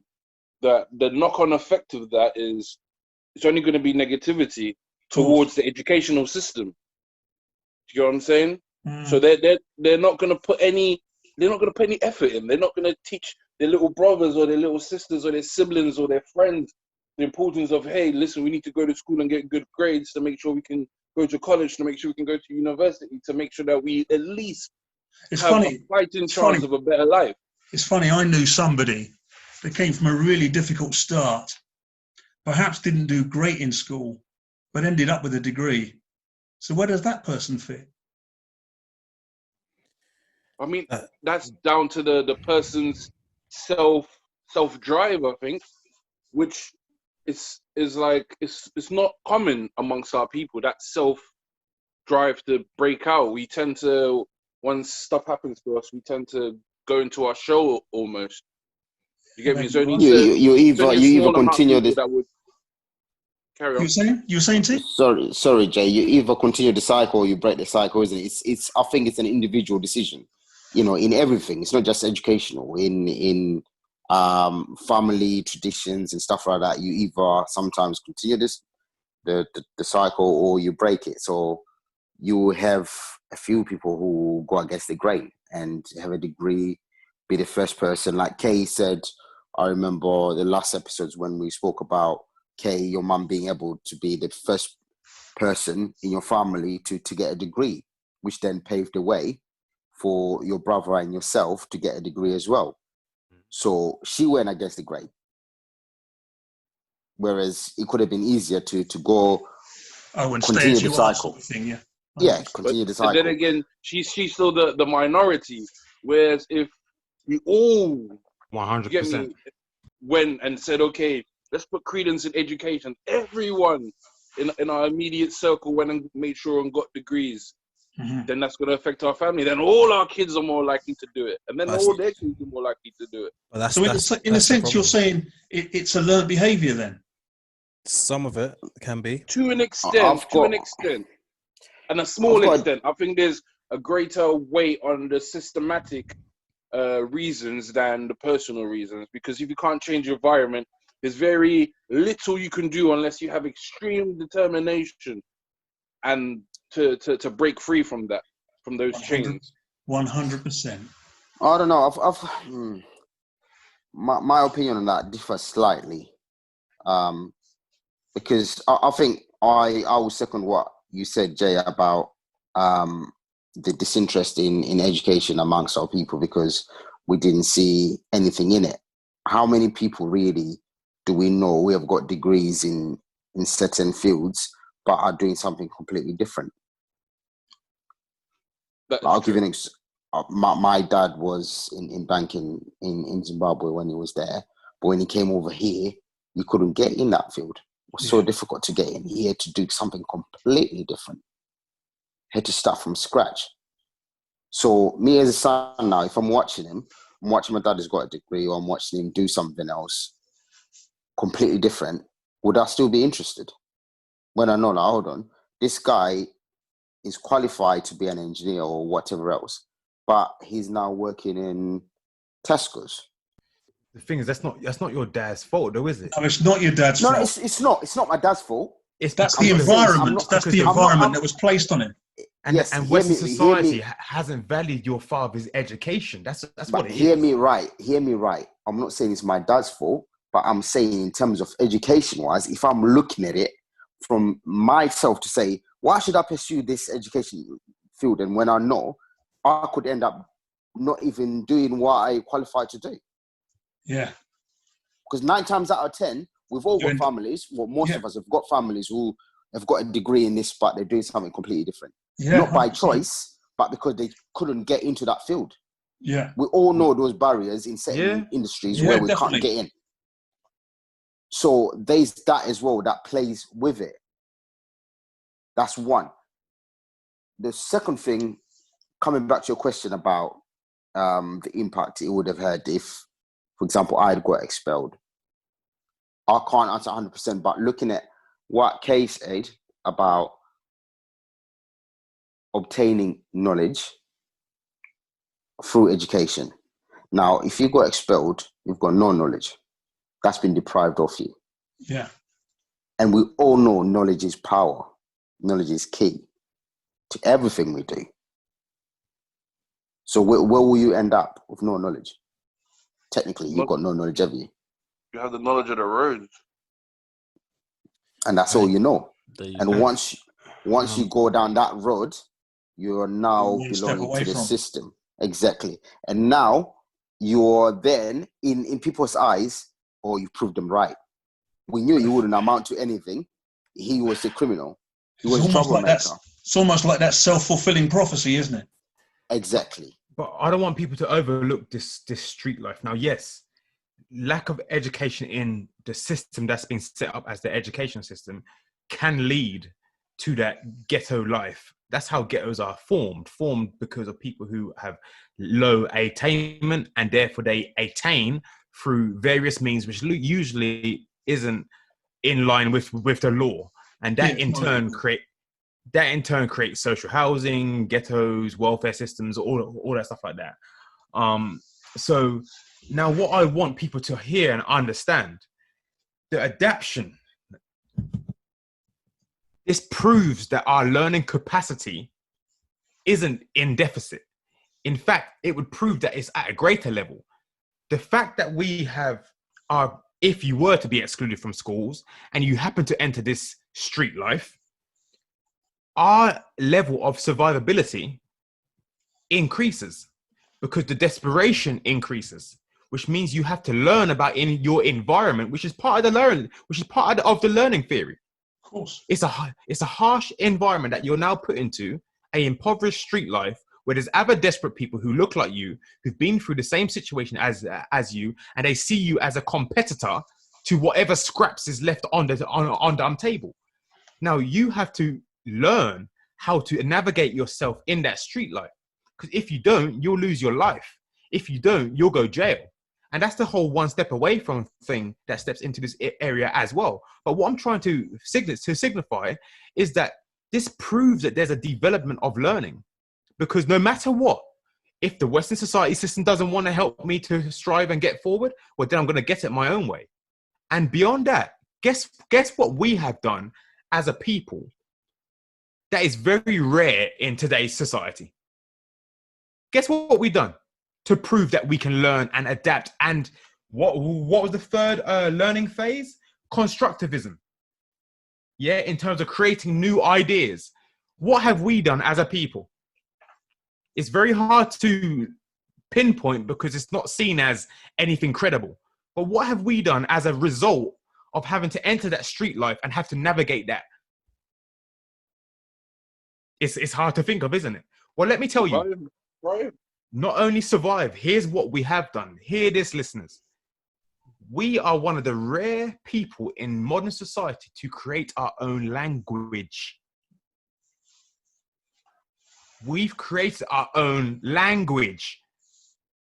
It's called slang or urban or whatever you want to call it. Street language, road language. Ebonics, patois, whatever you want to call it.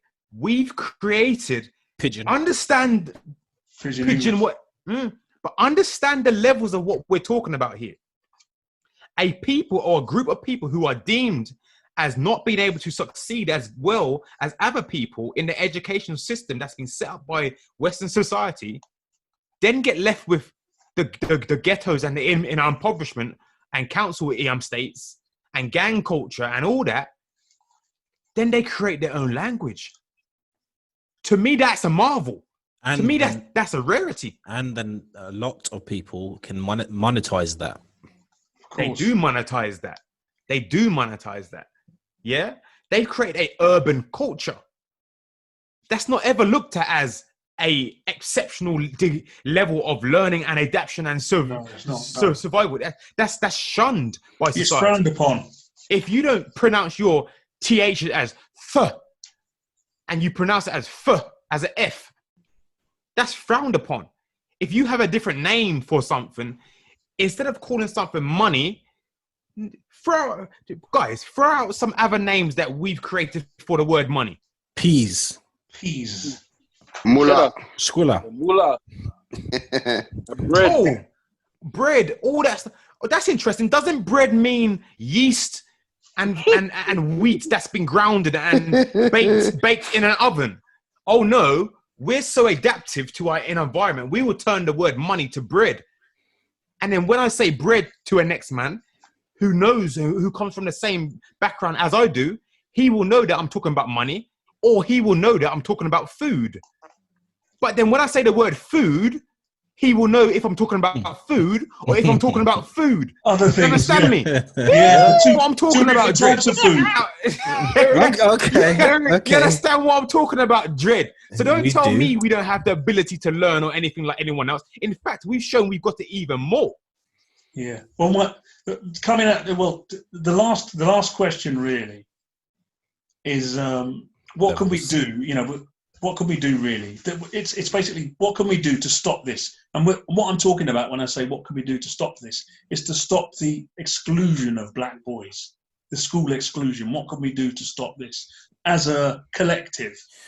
Just a general question. As I said before, I think we need to stop. We need to show. It's hard because when you have seen failure or academic failure from your previous people, it's hard to kind of see light at the end of the tunnel. But we need people to. Can we, as a group of people, put things in place to stop the exclusion of black boys? I believe we can, but it's hard. It's difficult to do. At a time, I think a small group at a time. It's possible. I think the main thing is we've already started doing it as a group right now, in terms of just having conversations amongst ourselves. Yes. We can now filter that conversation amongst our kids. So one of the things that was detrimental, or is still detrimental to this day, is we know there are pitfalls that are laid out in front of our kids, right? We know it because we've gone through them ourselves, but they don't know them. They don't know they're there until it's too late. Yes. So now the fact that we're having these conversations and they can filter down to our kids, to our listeners' kids, and they can have these conversations, that will help, because now they've got a warning. I think you are correct there, T. But what I will say is that did not our parents try to coach us how to navigate this world as children anyway? They did. I think we're missing a trick here. They did, but to a certain extent. Like I will look at, for my example, obviously my parents didn't go to school here, so they wouldn't know the system in this country. So they wouldn't have given me the same lessons I'm able to give to my children. Do you see what I'm saying? Yeah. But also, we've always been guilty of this. We've never really been a culture for really having conversations, deep conversations. Yeah. It's always been like scratch the surface. Be careful at school. Know that you're not treated as equal. You have to work 10 times harder. But the reasons why, and really go down deep and say, listen, this is what's happened. Share the shared experiences. Go into details so that the kids know. Because bear in mind, when you're a teenager, you don't want to hear what your parents are saying 9 times out of 10. True. Your hormones are running wild. You don't want to hear it.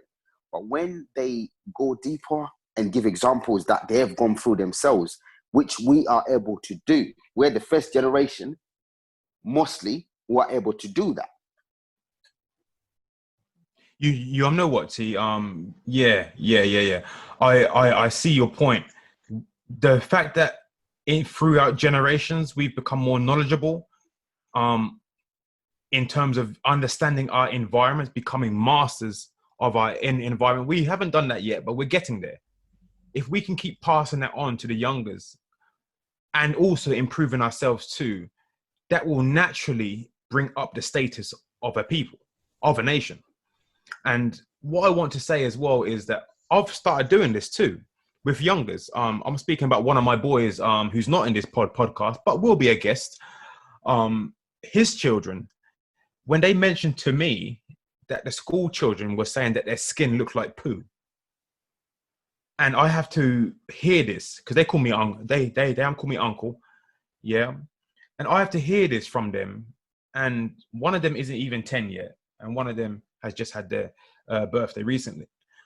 But when you have to hear that they are still coming back saying, experiencing what I experienced when I was younger is crazy. It's crazy.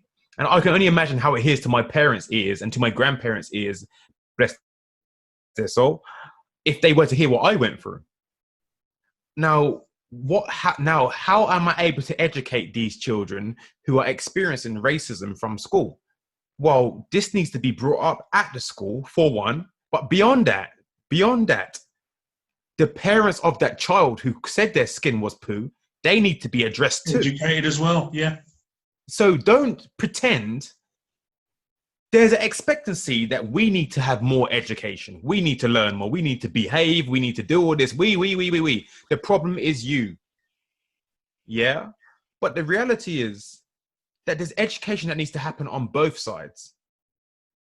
The other side needs to be educated too. There's an expectancy that as much as we are expected not to succeed, there's an expectancy that the other side knows all the answers.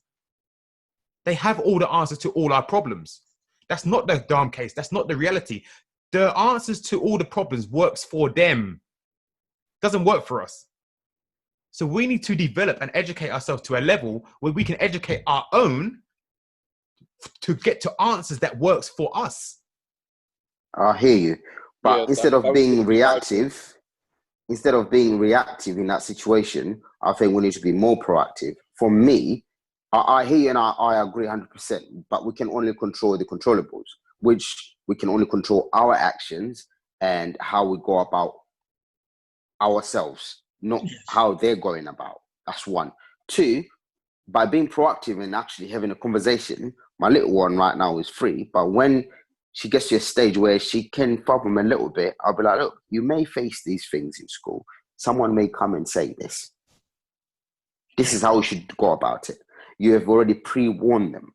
So now you're not being reactive to a situation where your child now has come home at 10 and said, some kid said my skin looks like poo. Now you're being reactive because it's a situation now. Bearing in mind that kid has had time to think it over and really critique it before they came to you. But if you're proactive enough to say, look, let's have the conversations before you even go into schools. So they know. When it happens, they're like, oh yeah, that's what Dad said. They'll still come and tell you, but then they will not feel as Aggrieved. They won't feel as aggrieved, will they? Yes, because they already know what to expect, which is wrong way of looking at it. But I'm only concerned about how I can change things. Because I know if I say they need to get educated, they need to do this, that's not going to happen. I can't enforce that. No, you can't. Well, the reality of the situation, sorry, Jay, I didn't mean to cut you off there, but I just wanted to respond to T. The way how I dealt with this, when they did come and tell me that their skin that they've been told their skin looks like poo, the first thing I understood was they have to go back to that school. In fact, they don't have to. I guess that's another level of it. There needs to be an area of where we remove ourselves from areas that we are not wanted. But that's another podcast, I guess. I explained to them, you are gonna. I don't hold no bars, whether it's children or not. I said you are going to hear this throughout most of your life, if not all of it, in various different ways, in various different forms, and it's going to happen. Now, your father and your mother went through it. I've went through it, and guess what? We have to learn to basically roll with the punches. Now, you need to understand that your skin's not on poo, right? And they're standing there quiet. I said, oh, that is a question. And they go, no. Well, okay, so your skin's not poo. That's all you need to know. Whether someone else tells you that your skin looks like poo or is poo, in your mind, it's not poo. So the education is on their deficit. Not yours, yeah? And you need to understand that your skin color, you are the most ancient people of this earth. And your skin still shows to this day. Be proud of that. You are the most ancient people. That's Western science. Western science will tell you the first people on this earth were black people. And you hold that skin to this day.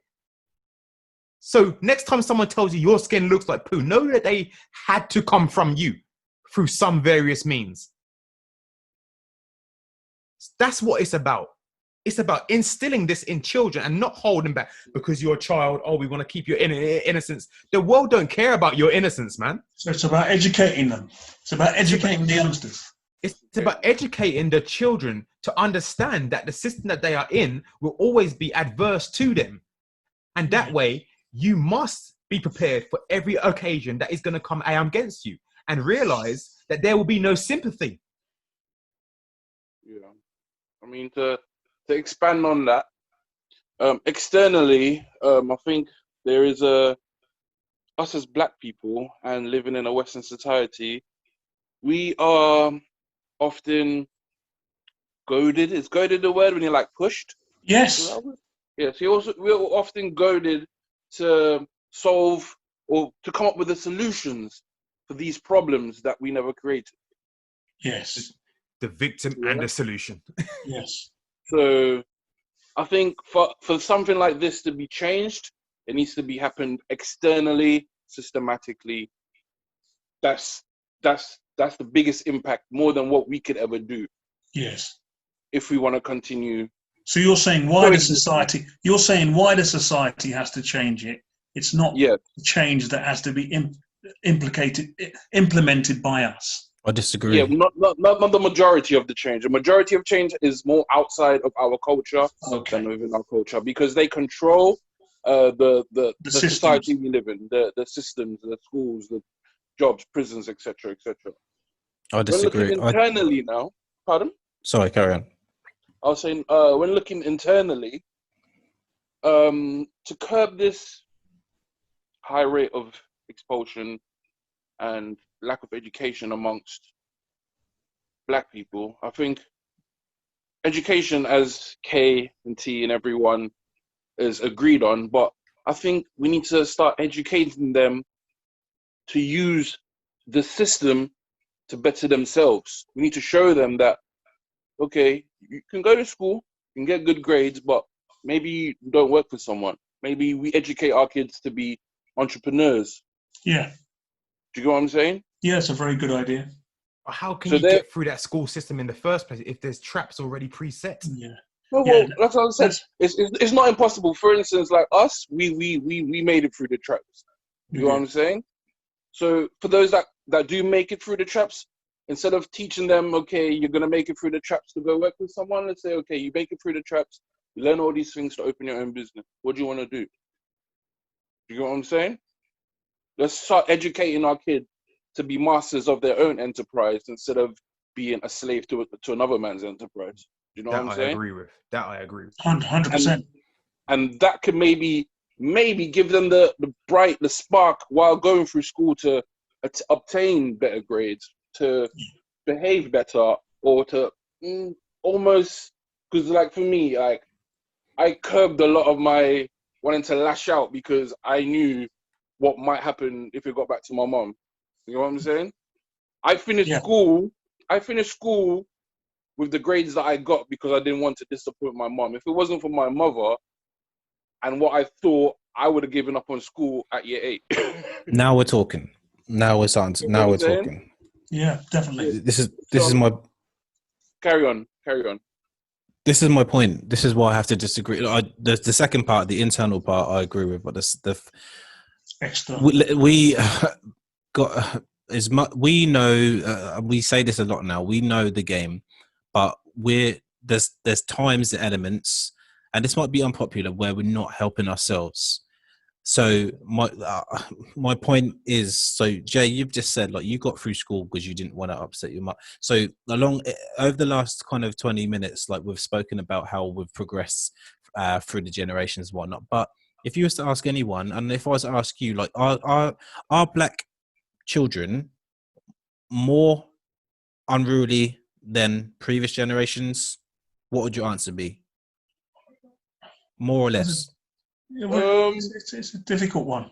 Yeah, it's a difficult one. Okay, well, I'd say that in terms of how, I'm generalizing now, but I think in terms of how the direction of Black children, not all, but Black children as a collective, I think it's getting a little bit out of control, in my opinion. So you think they're becoming more unruly? A little bit, but there's reasons for it. But this is my point. Like, I agree. Yeah. so we can say that we've got more knowledge, but if the children are not responding, or if the children, then we need to ask the questions internally. Because if we've got more knowledge, we've got more resource, we've got more understanding of what's going on, but the children are not even respecting elders like they used to. There's a problem.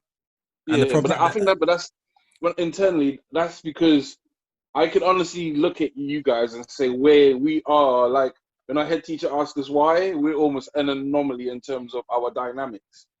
Do you get what I'm saying? but what If I didn't have the type of parent I had, I could easily see myself being a crazy, unruly. Literally, I would have been one toe away from being a really kid. that's another podcast, a new version. But then that means then we're not actually anomalies then. But there was a process in place that put us into a position, which was, from what you're saying, your mum. From what I'm saying, so remember, a lot of stats will suggest, okay, children that are expelled, black children that are expelled, blah blah blah. They'll look at their background. Oh, it's a single parent home. That's Came the from reason poor why. families. Okay, well, I come from a single parent home, Right. so there's more to it then, isn't there? There's more to it. Definitely. So then we have to kind of delve deeper into it. So a lot of people will stop at, okay, single parent home, that's why there's a problem. Okay, well, there wasn't a problem, but we managed to get through school, and there's a lot of us here that went through that situation. So let's delve deeper into it. So instead of educating children, which we need to do, let's also educate the adults, because you can have there's two types of single parent mothers, in my opinion. I'm going to use mothers, but it's equally for fathers. If the father's the main caregiver, then this applies to you as well. Now, because of that stigma, because of that single parent struggle, dad's not around, that infiltrates into young black boys, and but not only does it infiltrate into young black boys, that also infiltrates into people in the education system, because they'll just like put two and two together and think, okay, that's the problem. So when you've got two people thinking along the same wavelengths without kind of really kind of looking at the whole landscape of what's actually happening, it's easy to put people into a box. It's easy to go, this is the reason. Now, if you've got two mothers that are single parents, yeah, but you've got one mother that is solely focused on, and maybe this is another podcast, solely focused on maybe not focused, but is still scorned by obviously the man or the woman, if they have balance, leaving and obviously leaving them with a kid, and then using that as using the child as a weapon, or kind of using any angers that the child has, they actually kind of fuel the flame to the reasons why they're going through certain things is because you haven't got a dad around, in comparison to a mother that understands this is the situation, mother or father, this is the situation that we're in. It's not ideal, it's not desirable, but these are the things we're going to do to navigate it. So the whole fact that you as a young boy doesn't have a father around, like, let's not make that the big situation. Let's actually try and navigate and try to actually distract you from going through those thoughts. Because if you're at that young age and all you're going through is about kind of rejection or absent fathers or mothers and things like that, on top of everything that's going on, you're walking into those undesirable outcomes. Yeah. Now, what my point is that for my situation, and maybe my situation is unique, so maybe I'm just speaking from me, but I was in that situation where there was absence, where I could have been a statistic to go, well, this is the reason why. And some of you guys even know, they tried to even put us on program, even though we were high achievers, they tried to put us in the programs to raise our attainment, even though we weren't those people that should have been in those programs. But that's another story. Anyway, if my experience growing up was the fact that actually my mother created a family unit in the household, and she made the best of what she had, where it actually became a distraction to the fact that there wasn't a consistent male figure around. Yeah. So that actually protected me from a lot of kind of anxieties or feelings that I could have had if that was kind of put to the forefront all the time, whether it be from school or whether it be from home. If that's put to the forefront all the time, then maybe I'd be in a different situation. But my growing up was actually, is as much that we was aware, but it wasn't so prominent actually because there was a compensation, I guess, for a lot of things. It actually allowed me to kind of grow and develop naturally and still have a bit of childhood and go up. And then it was my adult ages where I'm more mentally developed to kind of contemplate those thoughts and feelings better and understand the not having a male figure around and stuff better, rather than having to try and understand it when I'm still not mentally mature enough to deal with it. So my point is, along with other things like blaming law enforcement all the time if their children, like, oh, we understand what's going on, but if we reinforce that into our kids, this is going to have a knock-on effect. So like everyone has said, my point is, you have to navigate the systems where you're not actually, you might think that you're saying the right thing, but check what you're saying. If you're going on TV and saying, oh, the police are this, the police are that, because there's been like a major incident that's involved like black children, what is that actually doing? Why? Like, let's ask why the children are doing that, because we understand. I don't know. I'm just frustrated that we say, oh, we've got to educate the children, but there's a lot of educating that we need to do to grown adults. That's my point. So maybe I've spoken quite a lot about the same thing, but the education, our own grown adults, our own black mothers and fathers, not everyone, but I'm saying we need to check, okay, what are we actually teaching? We can say that we're I'm bringing them up to kind of look after themselves and stuff, but let's actually dissect what we're actually saying and what we're actually doing, and are we consistent? Are we keeping that same energy behind closed doors all the time? What I wanted to ask, in respect, before you go to, this is my last point on this. Sure, go on. Which is a question to you, and to the group as a whole. In terms of expulsion, is it the nature aspect in general or the nurture aspect that has, in your opinion, a greater effect on the rates of expulsion in young black men? I'm sorry, I'm going to have to jump straight in here. It is not nature. It is not. If I agree to nature, I agree to the genetic code of black people being more likely to, more unable to learn as other counterparts, more unable to behave themselves as other counterparts. I don't believe that it's nature, man. I don't believe if you leave a black child in a wilderness with nothing else, that they will come out less better than if you put another person from a cultural background in a wilderness with no knowledge and nothing and no resources. I don't believe that there will be a difference in outcome. I don't.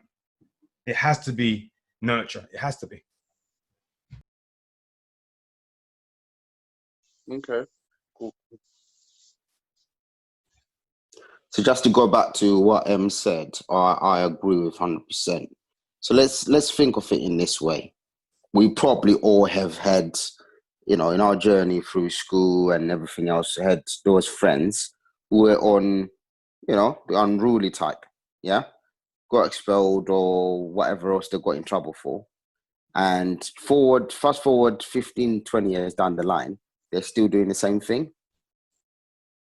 Now, imagine those friends having kids. Yes, they're going to learn from the way that the parents grew them up. Right. And now imagine those kids having kids. Yeah. Do you get where I'm getting at? It can only get worse. Yes, you will have the odd ones who will go against the grain, but repeating a cycle will be repeated on a different level.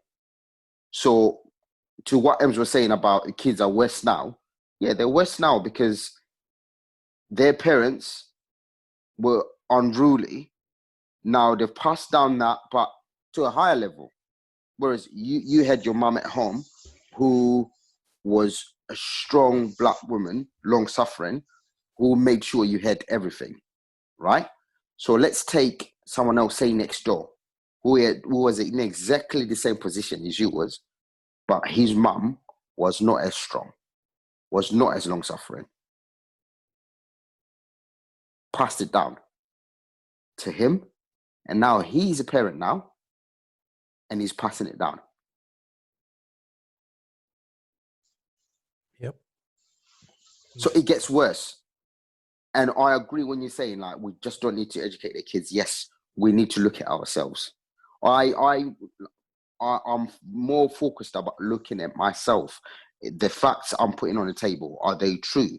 Is it generational conditioning? If we just accepted certain things and certain statistics without fact finding ourselves, that we've made it ours to a point where we're passing it down to our kids without knowing the poison we're passing it down.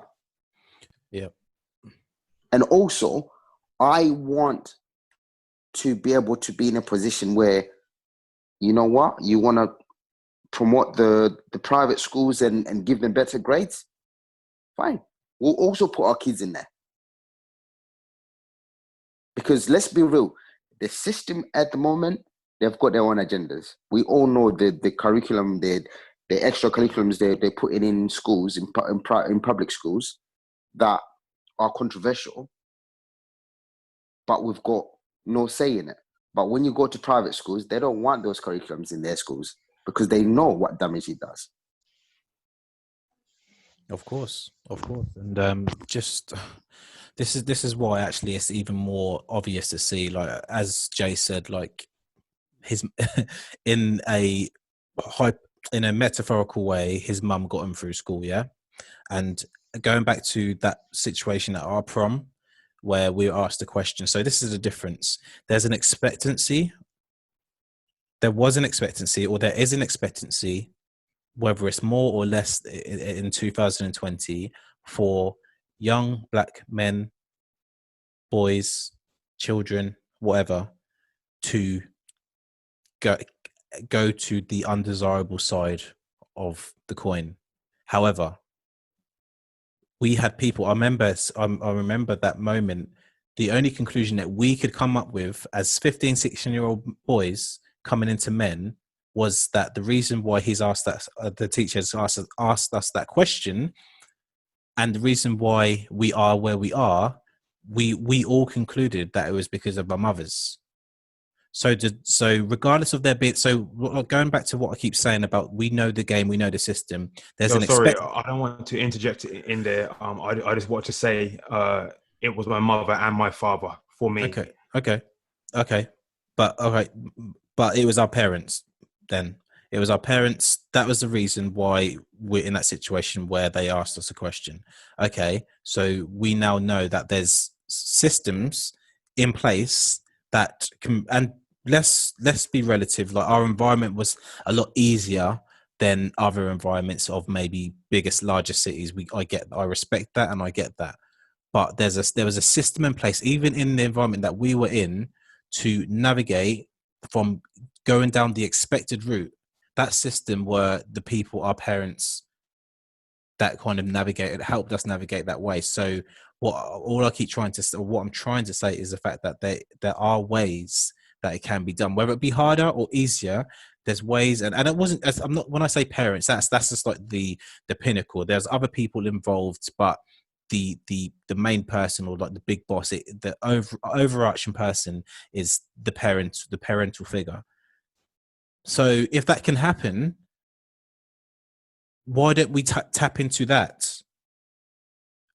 That's what that teacher should have really done. That he should have really, if he was really wanting to know, but I think it was just like an inquisitive thing because he's probably shocked.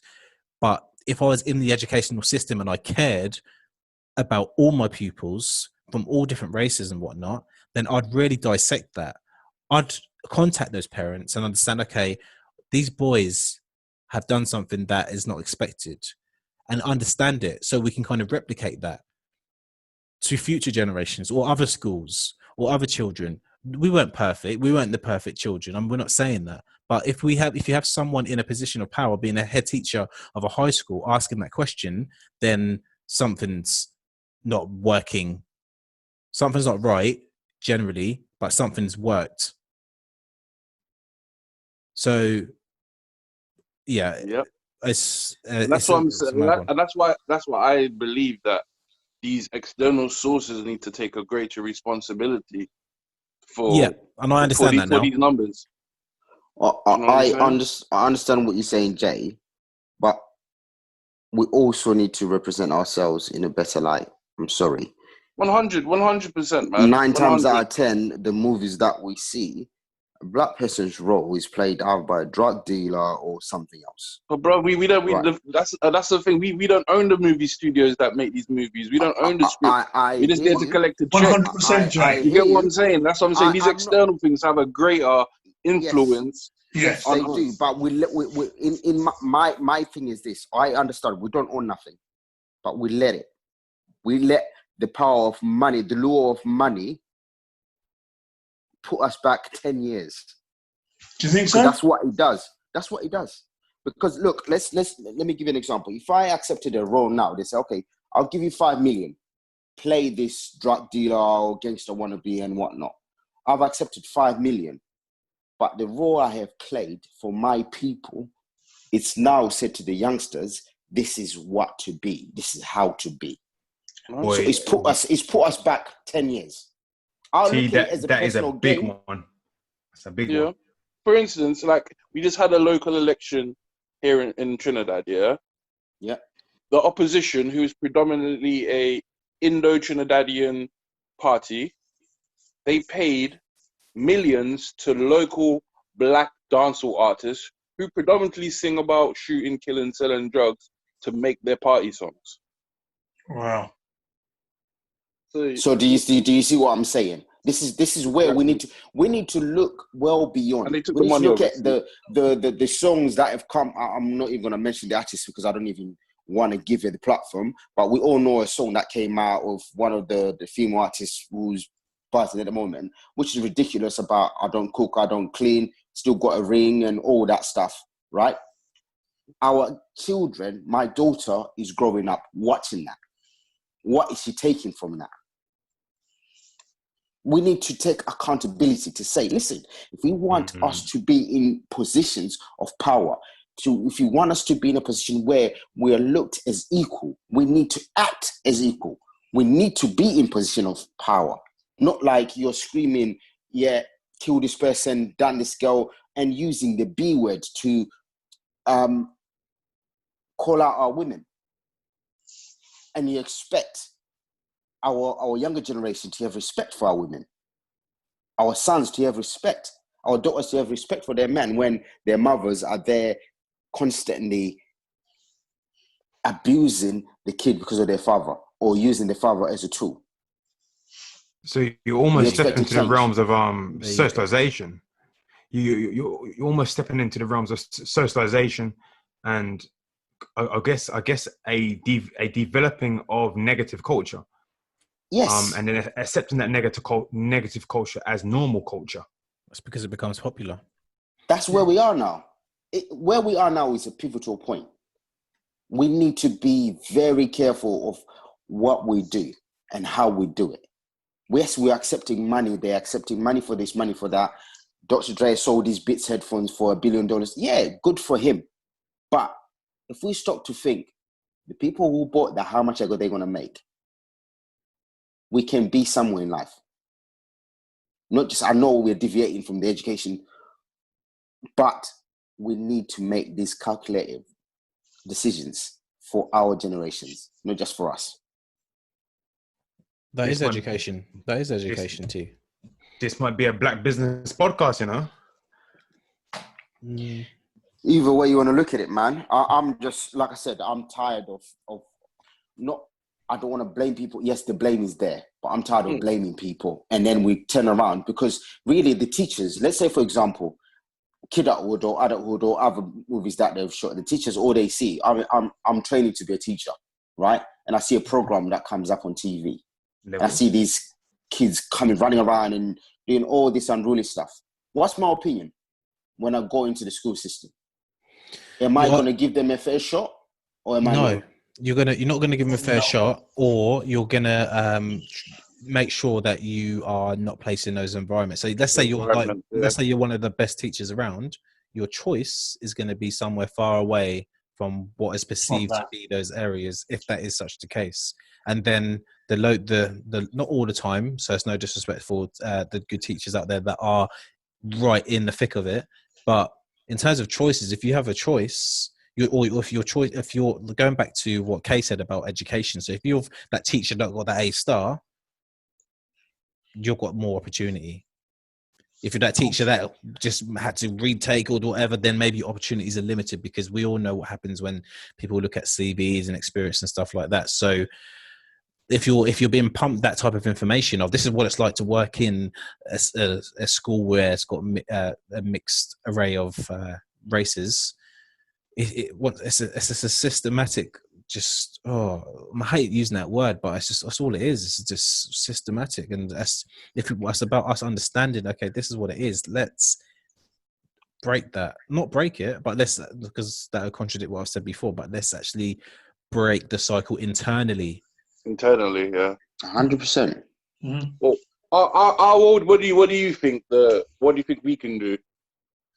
I think what we can do is we've got to, as you know, if we're parents, we go into schools and check, go to parents' evenings if they still have them, go to these parents' evenings, check on our kids on a regular basis, go into the schools, speak to the teachers, check to see how our kids are progressing, ask questions about the subject, ask questions about how the kids are doing, check the kids' grades, things like that. I think that's the only way that we can kind of stop this exclusion from happening, is by checking on our kids, going into the schools, making our presence known, making the teachers know that, there is a parent behind this child.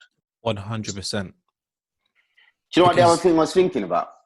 Sorry, I'm to cut you. That's right.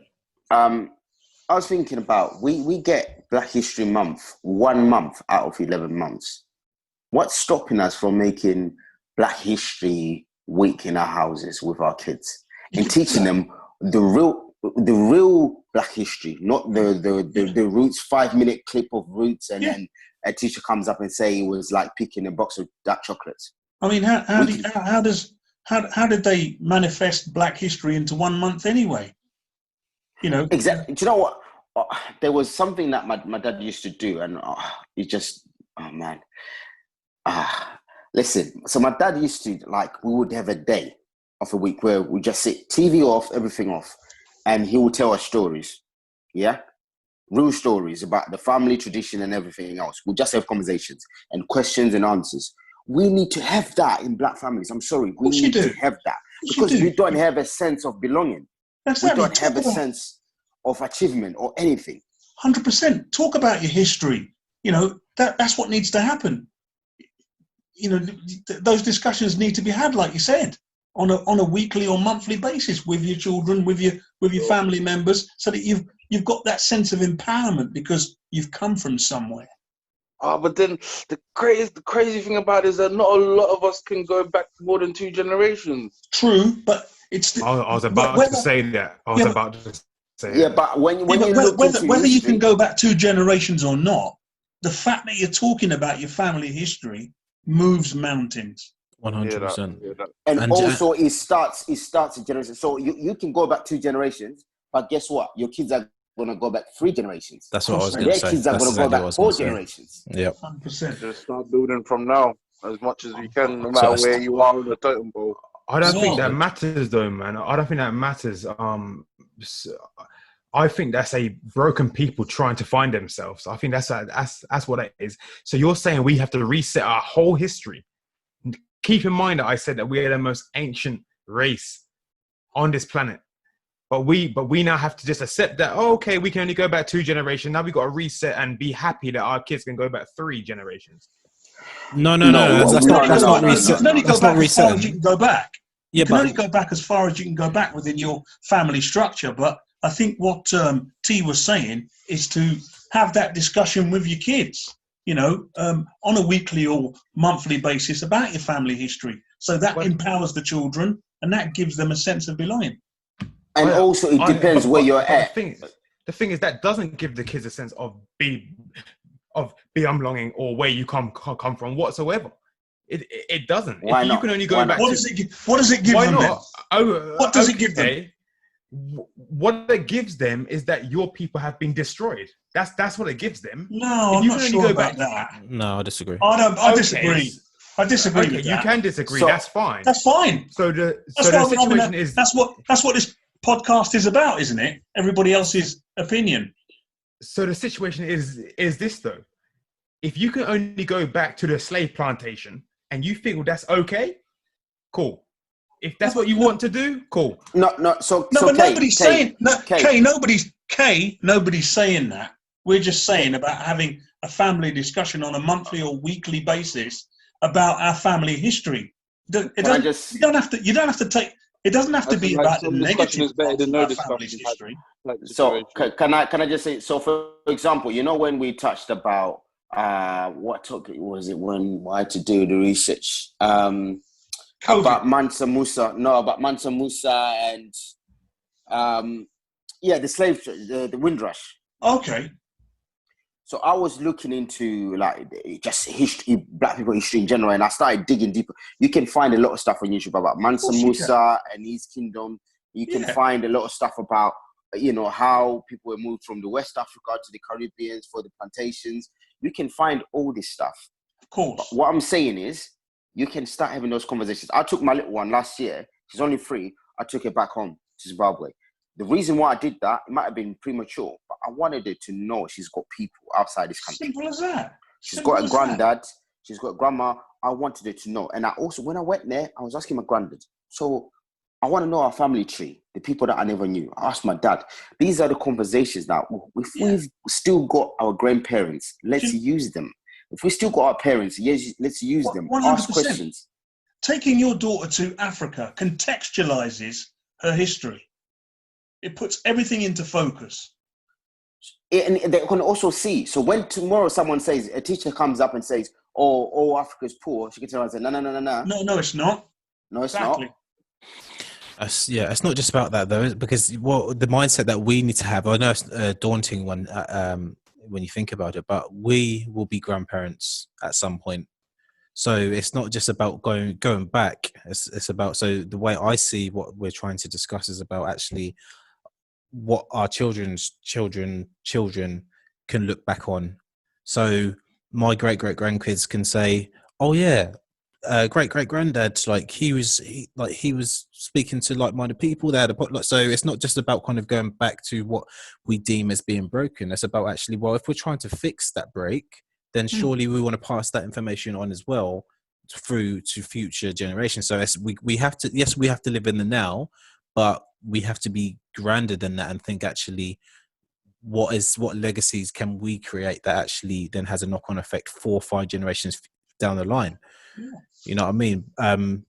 But that's an interesting point that you mentioned there, are about schools. I want to go back to that quickly just because that is so important. It's so important to kind of show the schools that there is someone behind this child.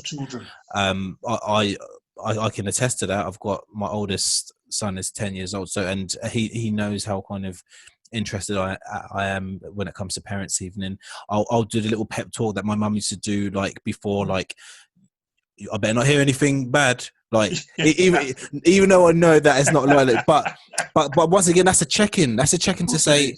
So that's a check-in for the next parents even to know. Oh, actually, Dad mentioned like if I done something. But also, I even say to the teachers like if my son ever does anything, then you need to let me know. Like I said directly, like you need to contact me and let me know, because those things just can't run, because I know the system. And I know that my son will probably be 1.5 steps away from certain situations. So I'm already trying to kind of prepare or kind of to dismantle those environments. So so that's so important, like being there, like necessarily like going to parents even, it was fun because like I knew that there's not going to be anything bad, and obviously that's a sense of like your child or your parents being proud of you. And my mum would always kind of, if something came up like, oh, he's a bit chatty sometimes, then my mum would give me the eyebrow. But they're the type of things that you go, okay, that's something that I can work on. But it's so important, like for parents to kind of really you don't have to be academic yourself, but to really show that actually we're behind you when it comes to the schooling system, just to protect them from that so there's not an inevitability of expulsion, but there's inevitability of success. That's what I'm trying. That is Yeah. like even a few weeks ago, my son got his school report and whatever, and he knew what my response was. Like he did, it was decent, but we've got into a mindset where actually no, we can do better. Yes. You know what I mean? And it's not to put too much pressure because I don't want to be that pushy parent, but No. it's just to have that mindset of actually, Of course. if he's thinking like that, then he's kind of a few steps away, more steps away from expulsion, Exactly. and it's closer to actually kind of desirable outcomes in terms of getting a good education. And that's 100%. why I say about us that adults actually being educated and understanding the impact they have in the home and the little things they can do. And don't get me wrong, I can do a lot more. Let's have it right. I can do a lot more. Not that I'm bad, but I can do a lot more to kind of even enhance the experiences. Yeah. But 100%. that's pivotal. As a parent, that is pivotal to kind of to prevent expulsion. Sometimes you can't. So, like as my son gets older and he'll develop his own mind even more, I'm sure. Like who knows what the future holds, but at least lay the foundations. That was my point earlier. At least lay strong foundations. You might think your foundation is good because it's like high, but if it's high full of sand, it's not good. Yeah. Well, that's the end of this episode of 1SAF. Thanks for listening. Bless up, people. Bless up. This guy. The music, man.